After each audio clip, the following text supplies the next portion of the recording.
And g'day, battlers, and welcome to the World Champion Brawl, the largest clash of all time, the Titans v Titans. And of course, today we're going to have some very high-class battles between some very high-class battlers. But what would that be without some high-class casting talent from right over there? So I'm PvP Steve, joined by the one and only 2-0 Butters. Butters, how's it going, man? What an intro. It's going great. I'm super happy to be here. Today, we're going to find out who is truly better, the Silph World Champions or the Championship Series World Champions. I can't wait to see it. Yeah, look, I mean, the people who are playing over in the sort of Play Pokemon Championship Series circuit obviously have some advantage, right? Because today we're going to be playing in the Open Great League, sort of the format that is used in that Championship Series. And interestingly, the Silph Arena's played around with a lot of different formats over the years through the World Championships. So, the first year, there actually wasn't a World Championship. There were just three sort of in-person, essentially continental championships. Season 2, we had a draft. Season 3, it went to a bring 8, ban 2, choose 3 sort of format. And then season 4 came back to a draft before this season, this final season of Silph Arena coming back to, actually the meta hasn't been announced for this season of Silph Arena, but essentially today we are going to put a couple of those world champions together to sort of see what we get out. So today we're going to have, from the Play Pokemon Championship Series side, we have DancingRob and MEWeedle, the two reigning and first ever Pokemon Go World Champions from that circuit coming through, as well as from Silph Arena Season 2, we have Speediest Chief 2 coming in, and of course Season 4 World Champion VroomVroomPow from India as well, the first ever APAC World Champion in Pokemon Go. Now, I will address the elephant in the room from the get-go. Dunebug97, the Silph Arena Season 3 World Champion, was set to participate, but had to pull out due to personal reasons. So we've still got plenty of really good battles to show. Now, It's just a clean 2v2 now. It's perfect. Yeah, exactly right. It's a fair fight. We're not having the Silph Arena guys sort of gang up on the other side. But before we get too deep into it, I'd like to sort of throw us to a graphic made by our friends over at DracoViz to get us a little bit of an introduction into who these battlers are. So, Butters, if you can sort of take us away and give us a bit of a rundown on who we're seeing here. Yeah, absolutely. Like you mentioned, the first ever world champions in the Pokemon Go Championship Series. But we have two of them, and there's only been one season so far. It's because last season there was the Seniors Division and the Masters Division. So starting up is MEWeedle in the Seniors Division. So he won the Seniors Division last season with an Araquanid, which was kind of insane. And he played against Alan, who is an extremely talented battler, but just had no answer for that Araquanid, as you could see it in his team. I believe also always runs the Mantine and did bring Araquanid in 2 different tournaments. But I just have to say this, even though he was Seniors Division last year, there's now open divisions in the Championship Series, and he has dominated the Masters Division as a senior because he's already qualified for the World Championships in Yokohama this season. So he's insanely talented. I mean, look at these win percentages, 10-2, 17-8, 7-5. I think his worst ever performance was that 7-5, but overall he's just an insanely talented battler. And on the other side, DancingRob, you might recognize him as the first ever Masters Division champion, and he did qualify in the first ever Championship Series tournament. He was 2022 EUIC third place finish. He was so good with that Shadow Swampert in Umbreon Core. He played amazing at the first ever Championship Series tournament. And then, of course, against the best of the best that's out there in the Masters Division, able to win the entire World Championships, running that Charm Alolan Ninetales. Last season, he liked to keep that Charm Alolan Ninetales in his back pocket, and he actually clinched the World Championships with a Charm Alolan Ninetales. Look, and I mean that's something that's really really fun to do, because I mean obviously through the sort of play Pokemon series we've seen something like Dialap Churng, who had his water gun lantern in his back pocket, literally didn't bring it all of day one, just kept it back in and hidden, and then revealed it that day too. But yeah, these two battlers definitely top of their class, both qualifying for the World Championships from the first ever tournament from Play Pokemon at EUIC 2022, and then going ahead to take it all out in the World Championships. And yeah, as you said, even though MEWeedle was in that seniors division for the first season, literally his first tournament in the sort of open season comes out the Stuttgart champion. So he's definitely an incredibly talented battler, right? But yeah, with Mantine, which like no one has used at all. Literally, he's the only trainer that has used that to success, and he keeps saying like there's a lot of propaganda coming from MEWeedle for Mantine saying it's really strong, and I have to believe him because of the amazing performances he's had not only last season but this season as well. Yeah, well, look, here's a little bit of fun insight behind the scenes. These two actually faced off in factions earlier this year, and in the Open Great League, and DancingRob decided to bring Mantine on his team. Now, unfortunately, MEWeedle did know his way around a Mantine and was actually able to clinch the 3-0 against DancingRob. So, you know... I saw that. So that's a key factor coming into this World Champion Brawl, Steve, is because I feel like DancingRob probably wants a little bit of revenge. They didn't get to face each other last season as well because they were in two different divisions, but they definitely will have a chance this season at the World Championships to face each other. But first, they have a chance, a guaranteed chance in this World Champion Brawl.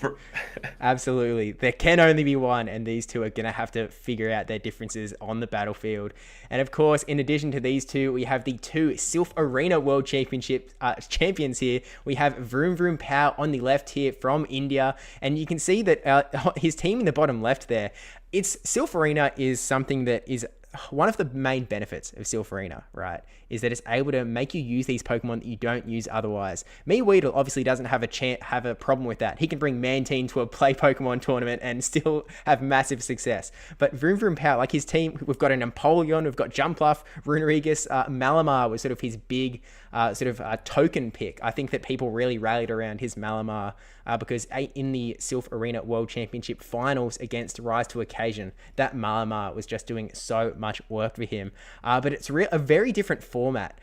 This sort of they did draft ban, and both VroomVroomPow and Speediest Chief did this, where essentially they banned 3 Pokemon over the course of a draft, and then picked their picks. That obviously gets very spicy by the end. But he also VroomVroomPow competed in the India qualifier this year, coming 26th out of like a massive 221 player field. So an incredibly strong battler, and like that's his first time in the play Pokemon circuit, I believe. So to be able to do that well on your very first go against sort of a community that is all practicing so hard for this one tournament that they have to qualify for the World Championships really does show a level of talent in the Open Great League. And of course, on the right-hand side, we have the one and only Speediest Chief 2, a man who knows his way around both the Silph Arena and the Play Pokemon Championship circuit. Look at those teams, Steve. Oh, man. I mean, look, Speedy made his name off the Silph Arena World Championships in 2020 with that one big Fortress pick. I mean, so many jokes have been made about that Fortress tattoo that I'm sure is about to come onto his forehead. But any day now, right? But also running a really fun... He actually has it on the back of his head. You don't ever see the back of his head, but if you shave it and see the back of his head, the Fortress is there. I can promise you. Okay, we'll just have to wait for him to lose a bet against Caleb Peng and have to shave that back of his head to reveal it all to the world. But of course, Speediest Chief, unlike Caleb, has not participated in an actual play Pokemon sort of proper tournament, but Dracoviz has also added in the EUIC pre-show caster showdown. Because I mean, EUIC getting a lot of love here with both DancingRob and MEWeedle qualifying from that first ever EUIC. And actually, Butters, they also both played in the pre-show of the EUIC, where once again, MEWeedle actually took out DancingRob again with a no way, really adding on the pressure. And actually, I believe because they did a sort of format where they banned a lot of the top meta, and MEWeedle still able to bring that Araquanid. So Araquanid and Mantine both giving him a lot of help along the play Pokemon way. But regardless, Speediest Chief here definitely ready to sort of come in from the casting side, show that he knows what's going on. He's seen enough of these battles. He's seen what they can do. He's about to show them what makes him a world champion. But again, I really do want to thank DracoViz for bringing us these graphics to sort of get us an idea about what we are going to see here today. But I mean, with that, I'm excited, Butters. Me too. And I mean, look at those teams. I mean, from both sides, from VroomVroomPow and Speedy side, like you really have to be a Pokemon master to be able to win the Silph Arena Champion, because those Pokemon are Pokemon you don't really see in Open Great League. I mean, winning a world championship with a fortress is just really impressive, and you just have to master every single situation. You have to envision win cons that people didn't even knew existed, and so I'm excited to see these champions all go at it. And how about the youngsters in Pokemon Go? Because MEWeedle, like you mentioned, has faced DancingRob 2 times and has swept them both times. I think the youngsters in Pokemon Go are just so fierce. So to start this off, I feel like MEWeedle is going to be my favorite, because I'm just, from now on out, I'm just going with the youngsters. Look, I'm actually going to throw there's no bias here, but I have to throw my support behind VroomVroomPow as that APAC representative. The fresh up-and-comer coming through the Silph Arena scene just in the last season. I mean, a lot of jokes were made when Niantic sort of made those changes that actually sort of helped us with move denials. So APAC was very much held back for so many years, and that's definitely why we weren't world champions yet. But as soon as they removed that from the game, VroomVroomPow rockets in and becomes world champion. So maybe our debuff has been lifted and it is APAC's time to shine.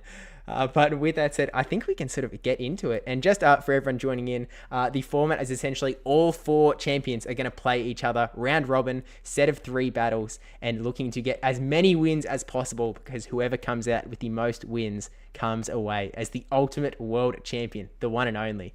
So, I mean, yeah, no mercy. You can't take your foot off the gas. If you're up 2-0, you cannot relax. You want to get that 3-0, because MEWeedle's out there getting 3-0s. You got to match that 3-0 yourself. Yeah, if the big sweeper MEWeedle's coming through, you've got to make sure you're on your A game. So let's jump into it with our first match of the day, which is going to be DancingRob versus VroomVroomPow. Down in the bottom left there, you can see DancingRob holding up that trophy high. But on the left-hand side, I mean, Butters, do you want to sort of bring us through the teams that we're looking at here?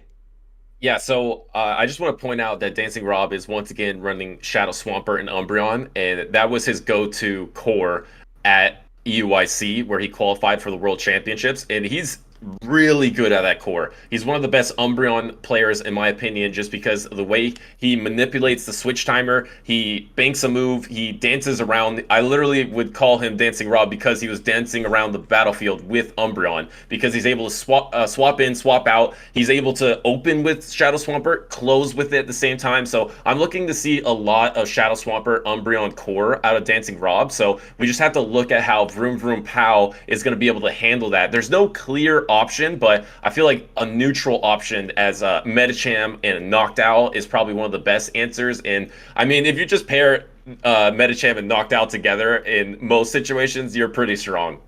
I mean, yeah, that's definitely what we're sort of seeing here.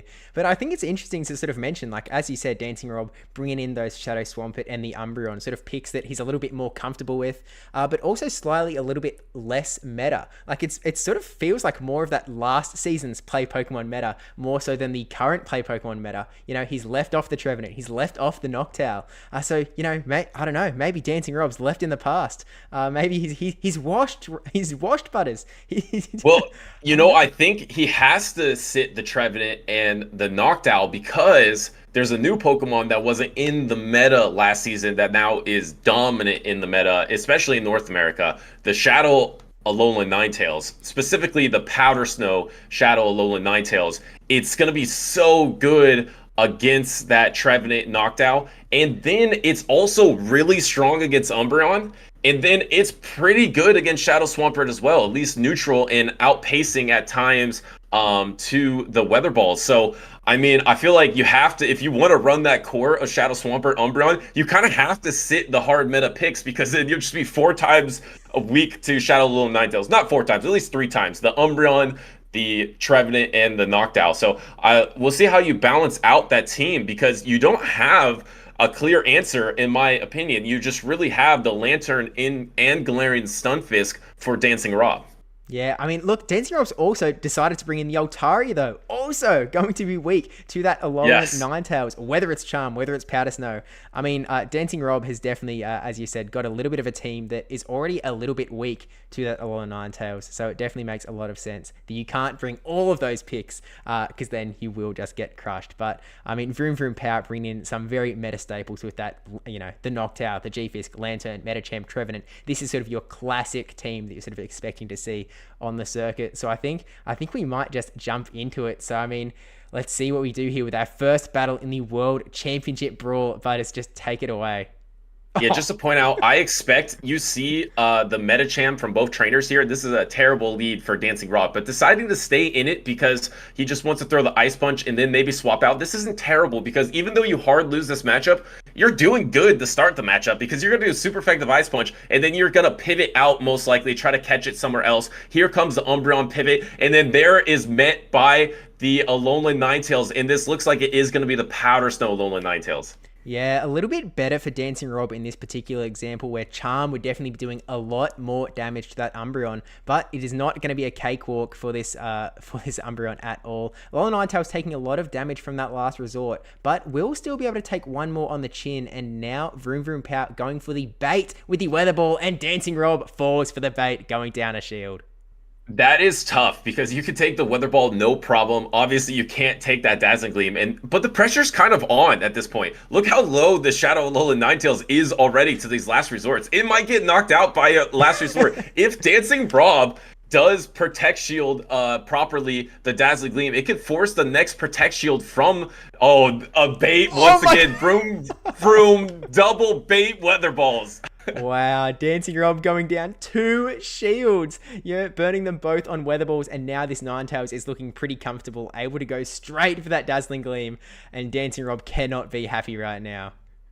Yeah, he decided not to go for the last resort, decided to go for a Snarl, which is not a great situation, because you wanted to either get that Protect Shield or waste the energy and then swap combo move. VroomVroomPow is playing really well in this game, number 1, to knock out the Medicham, and now there's only going to be, and that's a top left, because it's going to be a full health Galarian Stunfisk versus a Trevenant that I believe had a Protect Shield advantage, so that Trevenant could probably even knock out the Galarian Stunfisk. Yeah, look, that was definitely a rough spot to be in. Top left straight away from the very first battle. I mean, VroomVroomPow really just had DancingRob's name, taking out both of those shields with the Weather Ball, with the Weather Ball baits. I was already in quite a strong position, and after taking that first to last resort, DancingRob might have been feeling pretty comfortable, going okay, I just need to land one more last resort through. I need to shield up the Dazzling Gleam, and then I'll be able to get the energy. I'll be able to take this Ninetales out, and I'll be able to push through the back line. But VroomVroomPow is just sitting there scheming away, ready to throw those Weather Balls, and DancingRob just wasn't ready. Yeah, 2 things to point out. One is Medicham is just so safe for VroomVroomPow. There's no clear counter besides the Altaria, which Altaria is a good counter to Medicham, but it's not great, because you're taking double super effective, the Ice Punch. It's not as good as, say, a Noctowl would be. So, I mean, otherwise, there's only going to be the mirror Medicham, and then Umbreon doesn't love Medicham, but it's kind of neutral. Galarian Stunfisk doesn't love it, and then there's Lantern and Swampert. So I expect a lot of Medicham from VroomVroomPow. And another key factor, I feel like, in that game where maybe DancingRob was a little bit tilted at the end, decided to go for that extra Snarl instead of throwing the last resort. A lot of trainers do this because you want to have good turn alignment. But in that situation, you definitely want to either waste all of that energy or pick up a Protect Shield, because going for that extra Snarl, you got knocked out by the Dazzling Gleam, and then there was just a Protect Shield advantage and a healthy Shadow Alolan Ninetales. Yeah, it can be really rough when you're in those spots, because that's sort of like, as you're playing Go Battle League, you're practicing against other players. One of the biggest skills that you sort of need to knuckle down and learn for these World Championship sort of circuits is the move timing. It's understanding how many snarls you want to throw for how many powder snows, making sure that you're not giving the opponent free energy, free turns to get those charge moves off even quicker.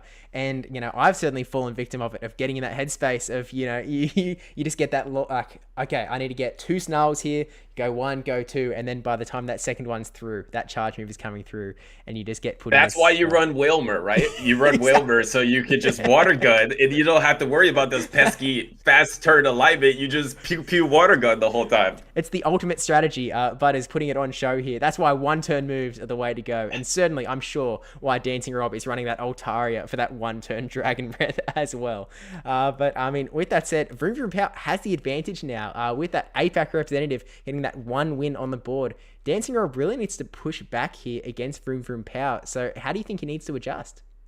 I think Lantern, because I think Shadow Alolan Ninetales in Metacham is really strong for VroomVroomPow. I think Lantern is your best answer to those 2 Pokemon, because Lantern, we now know it's Powder Snow, so Lantern is going to be pretty good against that Powder Snow Alolan Ninetales. And then neutrally, depending on the fast attack, it could be Water Gun. So if it's Water Gun, it's not as neutrally strong against Metacham, but Spark Lantern is just neutrally strong against Metacham. So I expect probably a Lantern adjustment. Wait, am I just okay, yeah. We haven't seen that in game number 1. We did not see if there was going to be a Spark or Water Gun. I was like, we didn't just see that, did we? No, we did not. I expect Lantern in that game number 2, because I think it is going to be the best answer to what's strongest against VroomVroomPow. But I have to agree with what you said earlier. VroomVroomPow was making combo plays, force a top left. I feel like he's got a team composition and a mental advantage against the world champion right now. Look, Speediest Chief himself is in the chat, and he just said that his brother said that he's VroomVroomPow because he's about to sweep. So really looking to close that out. But I think you are right. I'm expecting that we see some Lantern here. So let's just jump into game 2. And there it is straight away. DancingRob with the Lantern in the lead up against that Metacham. But it's Water Gun Lantern. Okay. Yeah, so this means it's not as strong neutrally, but a Lantern is just really strong neutral Pokemon. So this Psychic is going to be coming through. We're going to see how much he values the alignment in the back line, and actually does Protect Shield the first Psychic. Yeah, look, I mean, DancingRob has got the Umbreon and the Galarian Stunfisk in the back. 2 Pokemon that you don't really want to have up against that Metacham. So DancingRob is probably feeling like very happy that he's been able to get that Metacham in the lead here. And I think is going to really just try and throw as much as he can. VroomVroomPow letting the Thunderbolt go through, which does a lot of damage. Lantern only needs to get a Surf through, or can potentially shield up another Psychic and Water Gun down potentially. This is looking like VroomVroomPow, like Speedy's brother was mentioning, because look at this backline. I know that he won't get alignment here because this Water Gun down is going to happen. And then actually just pivoting out, because you're going to lose alignment anyway. You might as well just come in with your Pokemon and save that Metacham, maybe to catch a charge attack later in the game. But now you're going to have to catch a Surf. And by the time you're at the next Surf, which is right now, this is almost going to threaten knockout. Yeah, no, I think you're right. I mean, VroomVroomPow burning that first shield there to keep the Galarian Stunfisk with a little bit of health.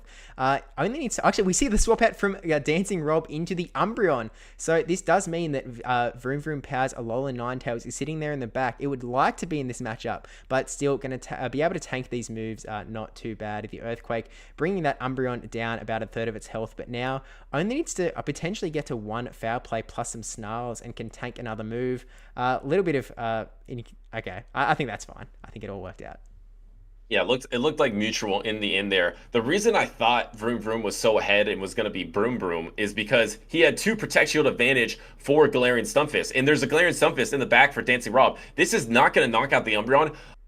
We know that VroomVroom doesn't know what's in the back, but the timers are misaligned. He could swap out here and go for a Powder Snow down on this Shadow Alolan Ninetales and save some energy on the Galarian Stunfisk, which would have been so useful against the Galarian Stunfisk in the back for DancingRob, but he doesn't know that is the Pokemon in the back. This is going to knock out this Galarian Stunfisk, and the timer's coming back up for DancingRob. I expect a swap out really soon.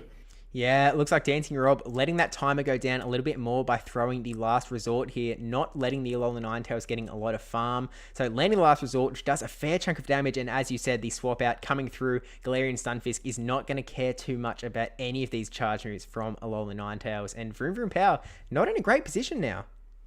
Yeah, I think it's only going to take 3 Weather Balls, so that means that you have to get the 3 weather balls before DancingRob gets to 2 rock slides. And I don't think that's going to happen.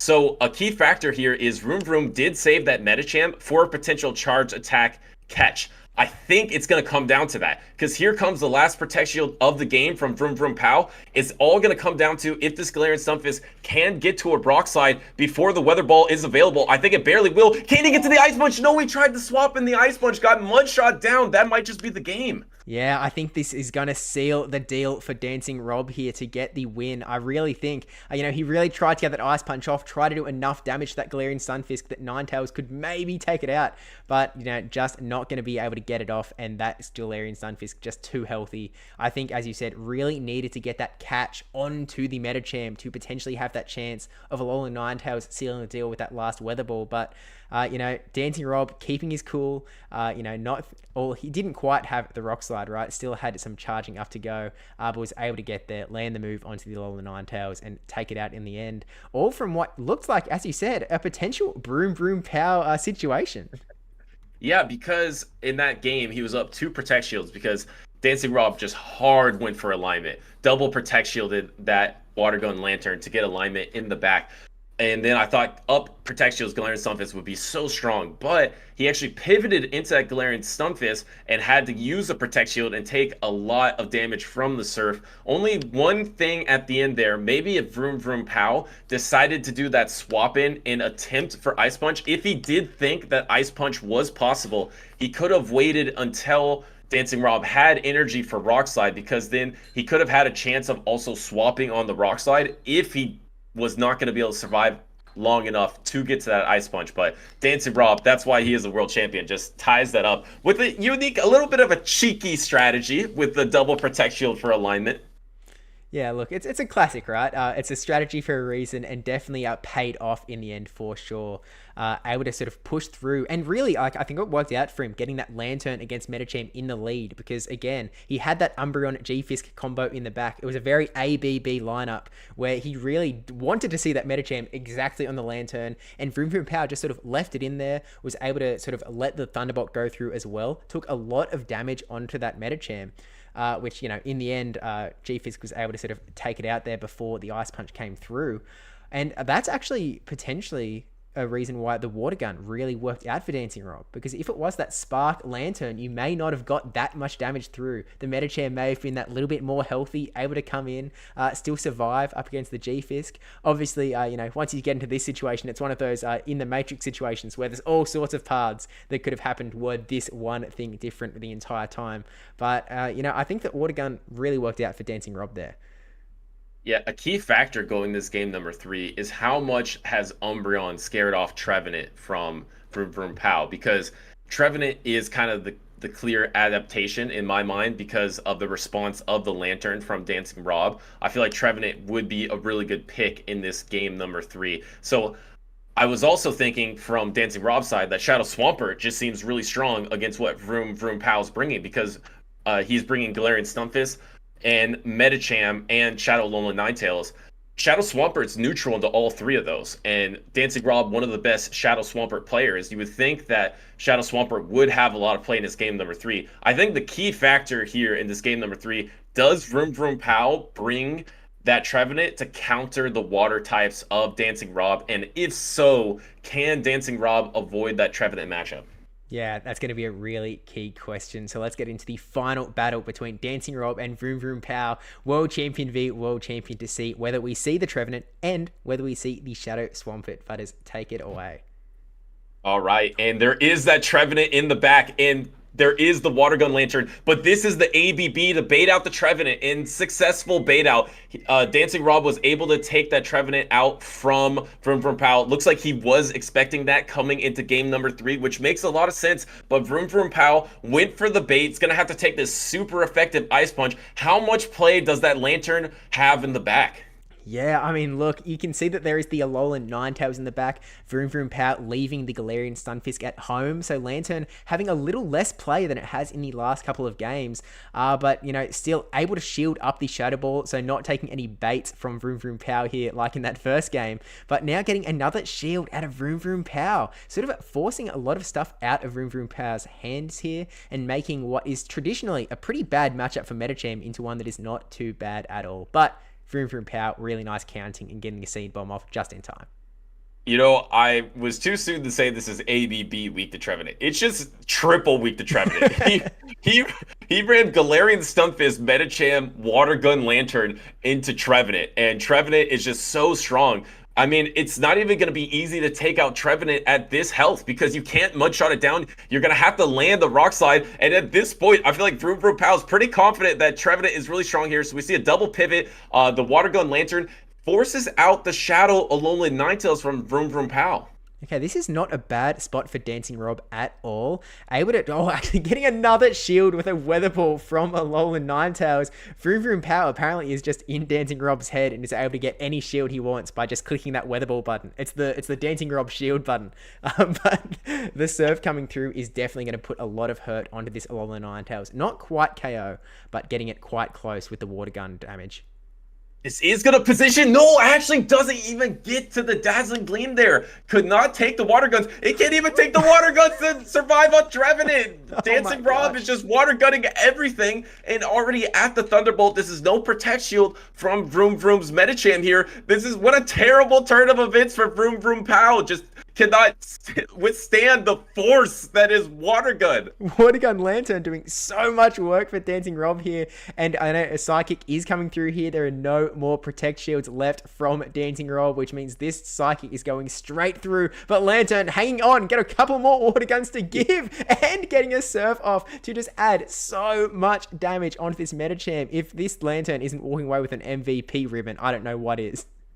And it looks like trying to save that Protect Shield for a potential Earthquake, but you're just going to have to Protect Shield a Rock Slide here because the double Rock Slide is just available. There was an extra counter that went through this charge attack, so it will be charged attack priority. Ice Punch versus Rock Slide in this scenario. Oh. No, VroomVroom not even going for the Ice Punch, knowing that Ice Punch isn't enough, and looks like DancingRob is going to secure this first matchup 2-1. Yeah, not quite 12-1, taking out the 2-1 of the match. So VroomVroomPow not coming out in here, but that Water Gun Lantern, oh my gosh! I mean, I feel like there's been a lot of discourse over the last couple months, Spark Lantern versus Water Gun Lantern. But oh man, is this battle in particular such a high casting call for that Water Gun Lantern? I mean, putting in the damage to Water Gun down. I mean, Lantern was essentially instrumental to taking out all three of VroomVroomPow's Pokemon. Water Gunning down even the Trevenant, the Trevenant of all things, who, still had like an okay amount of health. Like against most other Pokemon in the sort of meta, Trevenant would have been able to get up to that Seed Bomb, but against that damage coming from that Lantern, just able to push through and survive against that Grass-type Pokemon. Insane. And how about that team composition to be triple weak to Trevenant? I thought that was going to be a key factor coming into game number 3. How are you going to line up those positive picks versus Trevenant? Didn't bring a positive pick, just bought 3 things weak to Trevenant. But another world qualifier that I talk to often, in Caleb Pang, mentions that sometimes if you just overload their resources, yes, you are triple weak to Trevenant, but they're counting on Trevenant to counter all 3 of those Pokemon. So it's possibly you'll get a positive matchup somewhere else, even though you're triple weak against Trevenant. You are bringing 3 things that maybe they're not expecting. So in the long run, like you saw in this game, the Water Gun Lantern was able to succeed, and it was a really smart decision to pivot from that Galarian Stunfisk into Water Gun Lantern in the scenario where Trevenant was really low health, but Mudshot was just not going to do it, and that Trevenant was going to be able to stay healthy. Swapping in that Lantern was pretty brilliant because it forced out a swap of Shadow Alolan Ninetales, and then it kept that Trevenant low enough to Water Gun later. So really great adjustment in that game number 3 by DancingRob. Yeah, and really do love that you've sort of brought up that. I think I can't remember what Caleb Peng sort of described it as. He made a video, sort of a PvP tips video, and it might have been overwhelming the Trevenant. With like Trevenant's only got so much health, it can only be able to get so much energy. It can't take out all three Pokemon when it is that main counter. But yeah, as you said, DancingRob taking out the 2-1, and it does mean that on this we can check out the very official leaderboard here, and we've got DancingRob taking away those 2 wins up against VroomVroomPow, with VroomVroomPow still coming away with a win on the board, which still means that he could take it all out. But I don't know, there's still a lot of world champions left to go, Butters. Yeah, who will get bingo in this World Champion Brawl? No, yeah, no, there's still a lot to go. I mean, it's pretty neutral first series, right? A 2-1. There's no sweeps going on, so there's still a lot of action. And DancingRob though started off strong.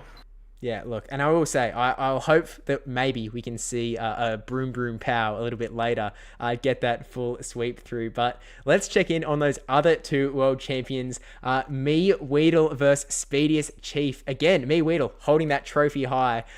Speediest Chief rocking that old... this photo's from 2020, I believe. So, you know, it's still rocking. Essentially, this is young Speedy. Not quite as young as when he didn't have the beard on, but still young all the same.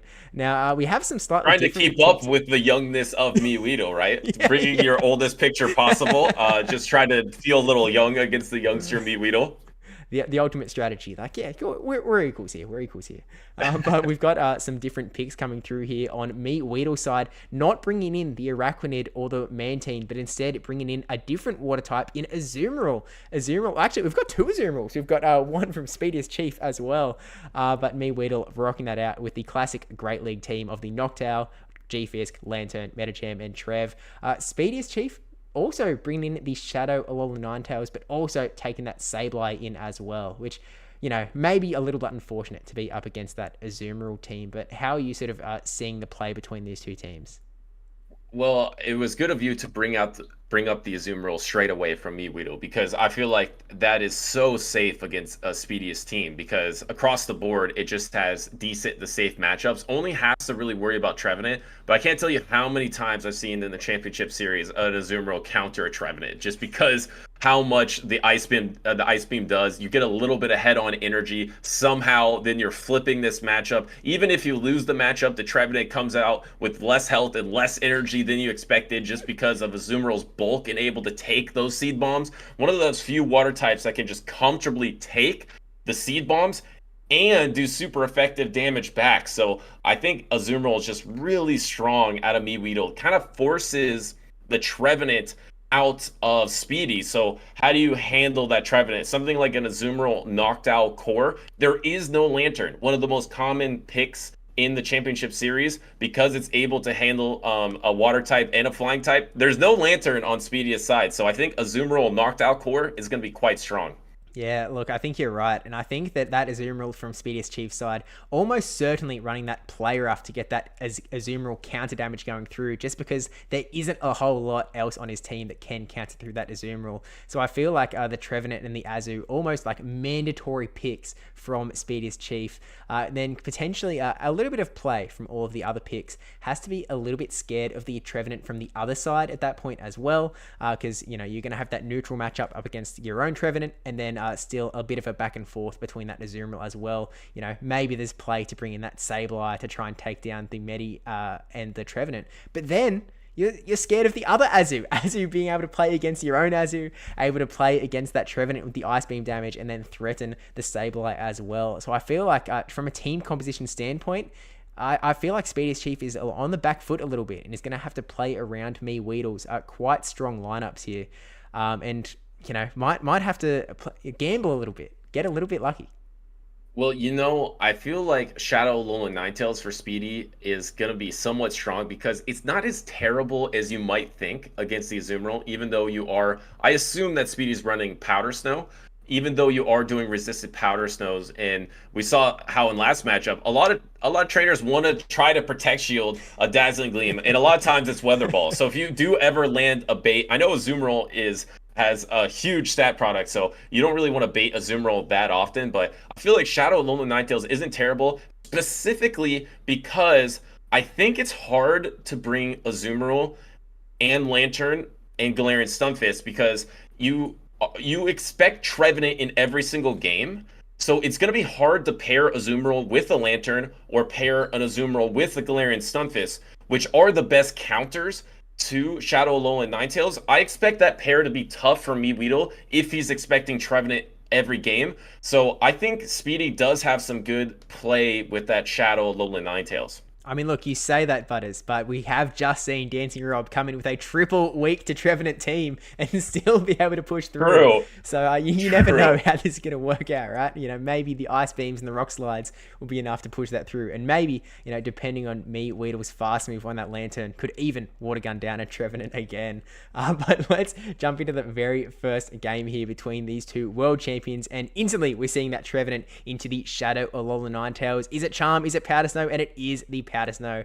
Pretty scary for Trev.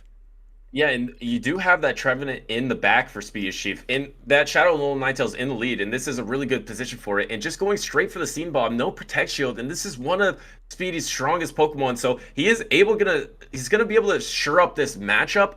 But his Shadow Alolan Ninetales is going to be quite low. Actually, no, a Protect Shield from MEWeedle. I think he's just going to get outpaced here. So is there going to be a swap into Azumarill, try to catch, and no. Is he going to double Protect Shield and claw down? Looks like the European World Champions just won alignment, Steve. Yeah, I mean, look, Trevenant is so good against Speediest Chief's back line. He has both the Trevenant and the Azumarill, and without energy, this Trevenant is really just going to force Speediest Chief's hand in getting this first shield from the Shadow Ball. MEWeedle has burned both of his shields, so Speediest Chief does still have that shield advantage, so potentially it can still come through here. Shadow Clawing down MEWeedle's Trevenant, and now it is just Noctowl season, so we have to see the swap out into that Azu, which there isn't a hard counter for from MEWeedle. Yeah, and it kind of makes sense why MEWeedle hard went for alignment, because he knows that Trevenant's coming in the back for Speedy, and he's bringing Noctowl. So it doesn't matter if he's down a Protect Shield, because he's just going to be able to match up his Noctowl into Trevenant, and looks like Speedy is running the Play Rough in Hydro Pump, actually, so no Ice Beam from the Azumarill. Yeah, it makes it a little bit less of a Trevenant counter, but that is just fine because Speedy has been able to take Trevenant off the board. But getting that Sky Attack, MEWeedle Sky Attack onto the Azumarill has sort of helped to lessen that load so that Azumarill has less health to sort of have to take down from Speediest Chief, which could put him in a really good spot. There is still that shield advantage that Speediest Chief was carrying, so he can sort of protect, shield this Play Rough, keep his health sort of on parity. But that Noctowl is not going to have to do a lot of work in the back to take out the Azumarill, and obviously, I mean, that Trevenant is a little bit of a liability for Speediest Chief if he doesn't get it in a decent, if this Azumarill can't do enough work. So I almost think that it's going to be a case of Speediest Chief needs to catch a Play Rough onto his own Trevenant to try and take some damage. We're going to go straight in, actually, not even close to a move, and try and get some energy before throwing onto this Noctowl. I think he's a bit stuck. And how about that pause, not throwing the bubble from MEWeedle there to catch that Seed Bomb? If he threw the bubble, that Seed Bomb would have landed on the Azumarill for the knockout, but he paused and didn't use those 3 turns to throw a fast attack so he could catch this move onto the Noctowl here, and it's going to be able to take these Seed Bombs no problem. We know there is the charge attack banked from Speediest Chief. Can you just fully wing attack down? You're going to be able to get one Sky Attack at least on to that Azumarill. Maybe you just go for the Shadow Ball because it is going to be more damage as the Shadow Ball is going to land into Noctowl. Yeah, look, it is going to land. Noctowl's going to get pretty low here, but that is not in bubble range. Azumarill needs to get the charge move off onto the Noctowl, and oh, looks like Noctowl getting that Shadow Ball off first, which is going to be able to take out that Azumarill, and really just putting Speediest Chief's game to bed here. Azumarill going down, and then that is GG's MEWeedle. Take it out in a relatively dominant fashion, I would say. No, absolutely. And I think because the timers were so misaligned, I think Speedy needed to swap into that Trevenant earlier and try to go for that same exact play of catching the Play Rough or knocking out the Azumarill. But either way, it's going to be hard because there's going to be seesaw of the Trevenant coming out and the Noctowl coming in and getting all that energy. And Noctowl always wins charge attack priority over the Azumarill, so no matter how you play it, because of the alignment of MEWeedle, that Noctowl was going to be able to face Trevenant, get a bunch of energy, and able to land that onto the Azumarill. So, I mean, a smart strategy from MEWeedle to start us off, because knowing that Trevenant has to be brought, He brings the knocked-out. Hard goes for alignment, and it's hard to win a game with your Trevenant facing a knocked-out. I mean, look, it potentially may have worked out in Speediest Chief's favor in the long game, because by not getting his move off onto the Noctowl in the end, it's hidden that he was throwing the play rough at the Noctowl, which was sort of revealed that he did not have Ice Beam on his Azumarill. So MEWeedle at this point doesn't know what that Azumarill's second charge move is, which means that his Trevenant might be still a little bit threatened. That Noctowl still a little bit threatened of that Azumarill. So, you know, these sort of mind games sort of coming into it may put MEWeedle in an incorrect frame of mind, thinking that Azumarill is more of a threat than it is. It is interesting that he's brought in that Azumarill with the player of Hydro Pump moveset, because, you know, the only thing that you're sort of properly hitting with that Hydro Pump is the Galarian Stunfisk, which potentially Speediest Chief is not as worried about. The Metachamp having an okay time, the Trevenant having an okay time, Galarian Stunfisk with the neutral matchup. You know, I'm not sure if he's going to be able to throw a Hydro Pump in this matchup, is essentially what I'm trying to get at. But, you know, it's still scary with the potential Ice Beam threat. Yeah, Hydro Pump might not be as useful in this matchup. I mean, but if your team is weaker to steel types, I do like the Hydro Pump. It's just neutrally so strong. The key mind game, because you mentioned mind games earlier, is the mind game of Trevenant. And if you go into that game number 1, if you're Speedy and you face the Noctowl and your opponent hard goes for alignment, I feel like you're very hesitant to bring the Trevenant into game number 2 because you just want to win a game neutrally. But then that gives an advantage to MEWeedle. I like that strategy from MEWeedle to set a tone of the series of like, if you want to bring Trevenant, I will try to hard RPS you, bring Noctowl, and it's going to be hard to win that game. So if he gets Speedy, to drop that Trevenant and bring bring a different Pokemon, then the Azumarill is just so strong for MEWeedle in this game number 2. So that's the key dynamic in my eyes, is how bold Speedy is with bringing that Trevenant and how much MEWeedle is going to expect it and just try to hard RPS. Because if there was no Trevenant in the back of that game number 1, I think MEWeedle loses that game. Yeah, no, I think you're actually exactly right. It was essentially a spot where Speediest Chief was essentially down a Pokemon. Like, that Trevenant was almost completely useless to him because it just wasn't able to get in a spot where it could do any sort of neutral damage. If it was the Alolan Ninetales, if it was the Sableye, if it was the Metacham, any of these Pokemon would have been able to have more play, do that neutral damage, not get completely stone-faced by that Noctowl, and potentially be able to play out of it. So I think you're sort of right that is really the key sort of decision-making point that I think is really going to affect this second game. But let's get into it, and we'll see if Speediest Chief decides to ditch that Trevenant, potentially tries to hide away. Only one way to find out. Take it away.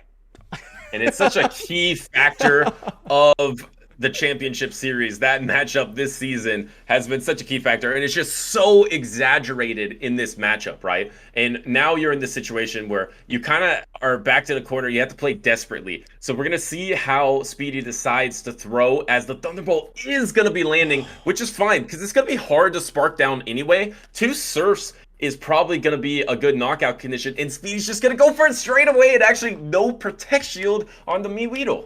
Unlike his fellow world champion DancingRob, not getting baited with the Weather Ball, getting that Dazzling Gleam right to the face. But yeah, it's going to be a case of, like, Speediest Chief kind of wants alignment here. He does not want that Trevenant onto the Noctowl, so would really like to win this matchup out, but is getting really low, does not quite have those 2 Ice Weather Balls, and MEWeedle going to be able to shield up this Weather Ball, and I don't think he's going to be able to get another one off before that goes down. Oh, this is rough. No, that Spark knocked out the Shadow Alolan Ninetales, and now there's a little bit of energy left. The Trevenant can soak it no problem, but this Trevenant's energy is pretty useless at this point because it's going to be facing a Noctowl. So this Surf is going to come through. You're going to get that Shadow Claw down. It's going to be an instant pivot. You might as well, you can even pivot now to get a mud shot ahead because you're going to have the instant pivot anyway. Here comes the Noctowl. Pivot, Azumarill into Galarian Stunfisk. But even if somehow the Galarian Stunfisk can slightly win this matchup, it's just going to come down to Noctowl Trevenant. Yeah, no, exactly right. I mean, this G-Fisk is definitely going to be able to put a lot of hurt onto this Azumarill, but it is not going to come away with a lot of health. It's not going to come away with a lot of energy. And that shielding the Earthquake from MEWeedle just puts Speediest Chief in an even worse position, throwing away so much energy. And, you know, with MEWeedle's Azumarill also, you know, not having the Hydro Pump, it's going to be a lot more of that sort of war of attrition. But there's already so little health for this Stunfisk to sort of throw up against that Noctowl. It's really a case that Noctowl is going to be able to almost just go for a sky attack and throw the fast moves and take this thing down with that, and maybe Speediest Chief can like delay the battle out a little longer, catch a move onto the Trevenant, but it's not going to save him in this scenario. Yeah, maybe if Fortress could just jump out in front of Trevenant, maybe he has a slight chance. Even Fortress is not going to do very well against Noctowl. So it's a pretty tough situation. Tried to maybe catch a move on the Trevenant, but now the Noctowl is coming through. And at this point, you don't even need to get the fast attack down if you're MEWeedle. You could just keep yourself healthy, but it looks like both these traders are just going to go for the fast attacks because there's just no winning this scenario. And the Noctowl has a move, going to be able to throw the Shadow Ball. And 2 games in a row, MEWeedle is going to secure victory with a Shadow Ball from Noctowl. Yeah, this time on to that Galarian Stunfisk, but I mean, like, that they both knew the writing was on the wall, didn't throw the charge moves, and then you saw them both tap on the charge move as soon as that last matchup through. Speediest Chief wanting to get that just last, I'll throw a rock slide at least before you take me out, but, Noctowl, as many IVs, sort of good IV Noctowls do, able to win that CMP with the Shadow Ball, but again, another pretty dominating matchup from MEWeedle. Speediest Chief sort of on the ropes the entire time, not able to get alignment after taking that massive Thunderbolt to the face on Alola Ninetales. It almost like it could have been a different matchup if it was sort of the right call on whether it was Thunderbolt or Surf. But I think Speediest Chief sort of like, it's fair enough to sort of think that, okay, I see, like we both see that alignment is going to be important in this game. We have the Noctowl and we have the Trevenant. I think that MEWeedle is going to go for the Surfs because he knows that I'm going to be threatened to shield, so I'm going to no shield. But unfortunately, MEWeedle that one step ahead and actually just went straight for that Thunderbolt that was then able to take out Alola Ninetales before it could get that sort of KOing Weather Ball. When you've got 2 shields to burn, you've got 2 shields to burn. Yeah, exactly right. I guess the only thing you could, if like you protect shield the Thunderbolt, bait on the Weather Ball, but it's a lot of what ifs. It's a tough scenario.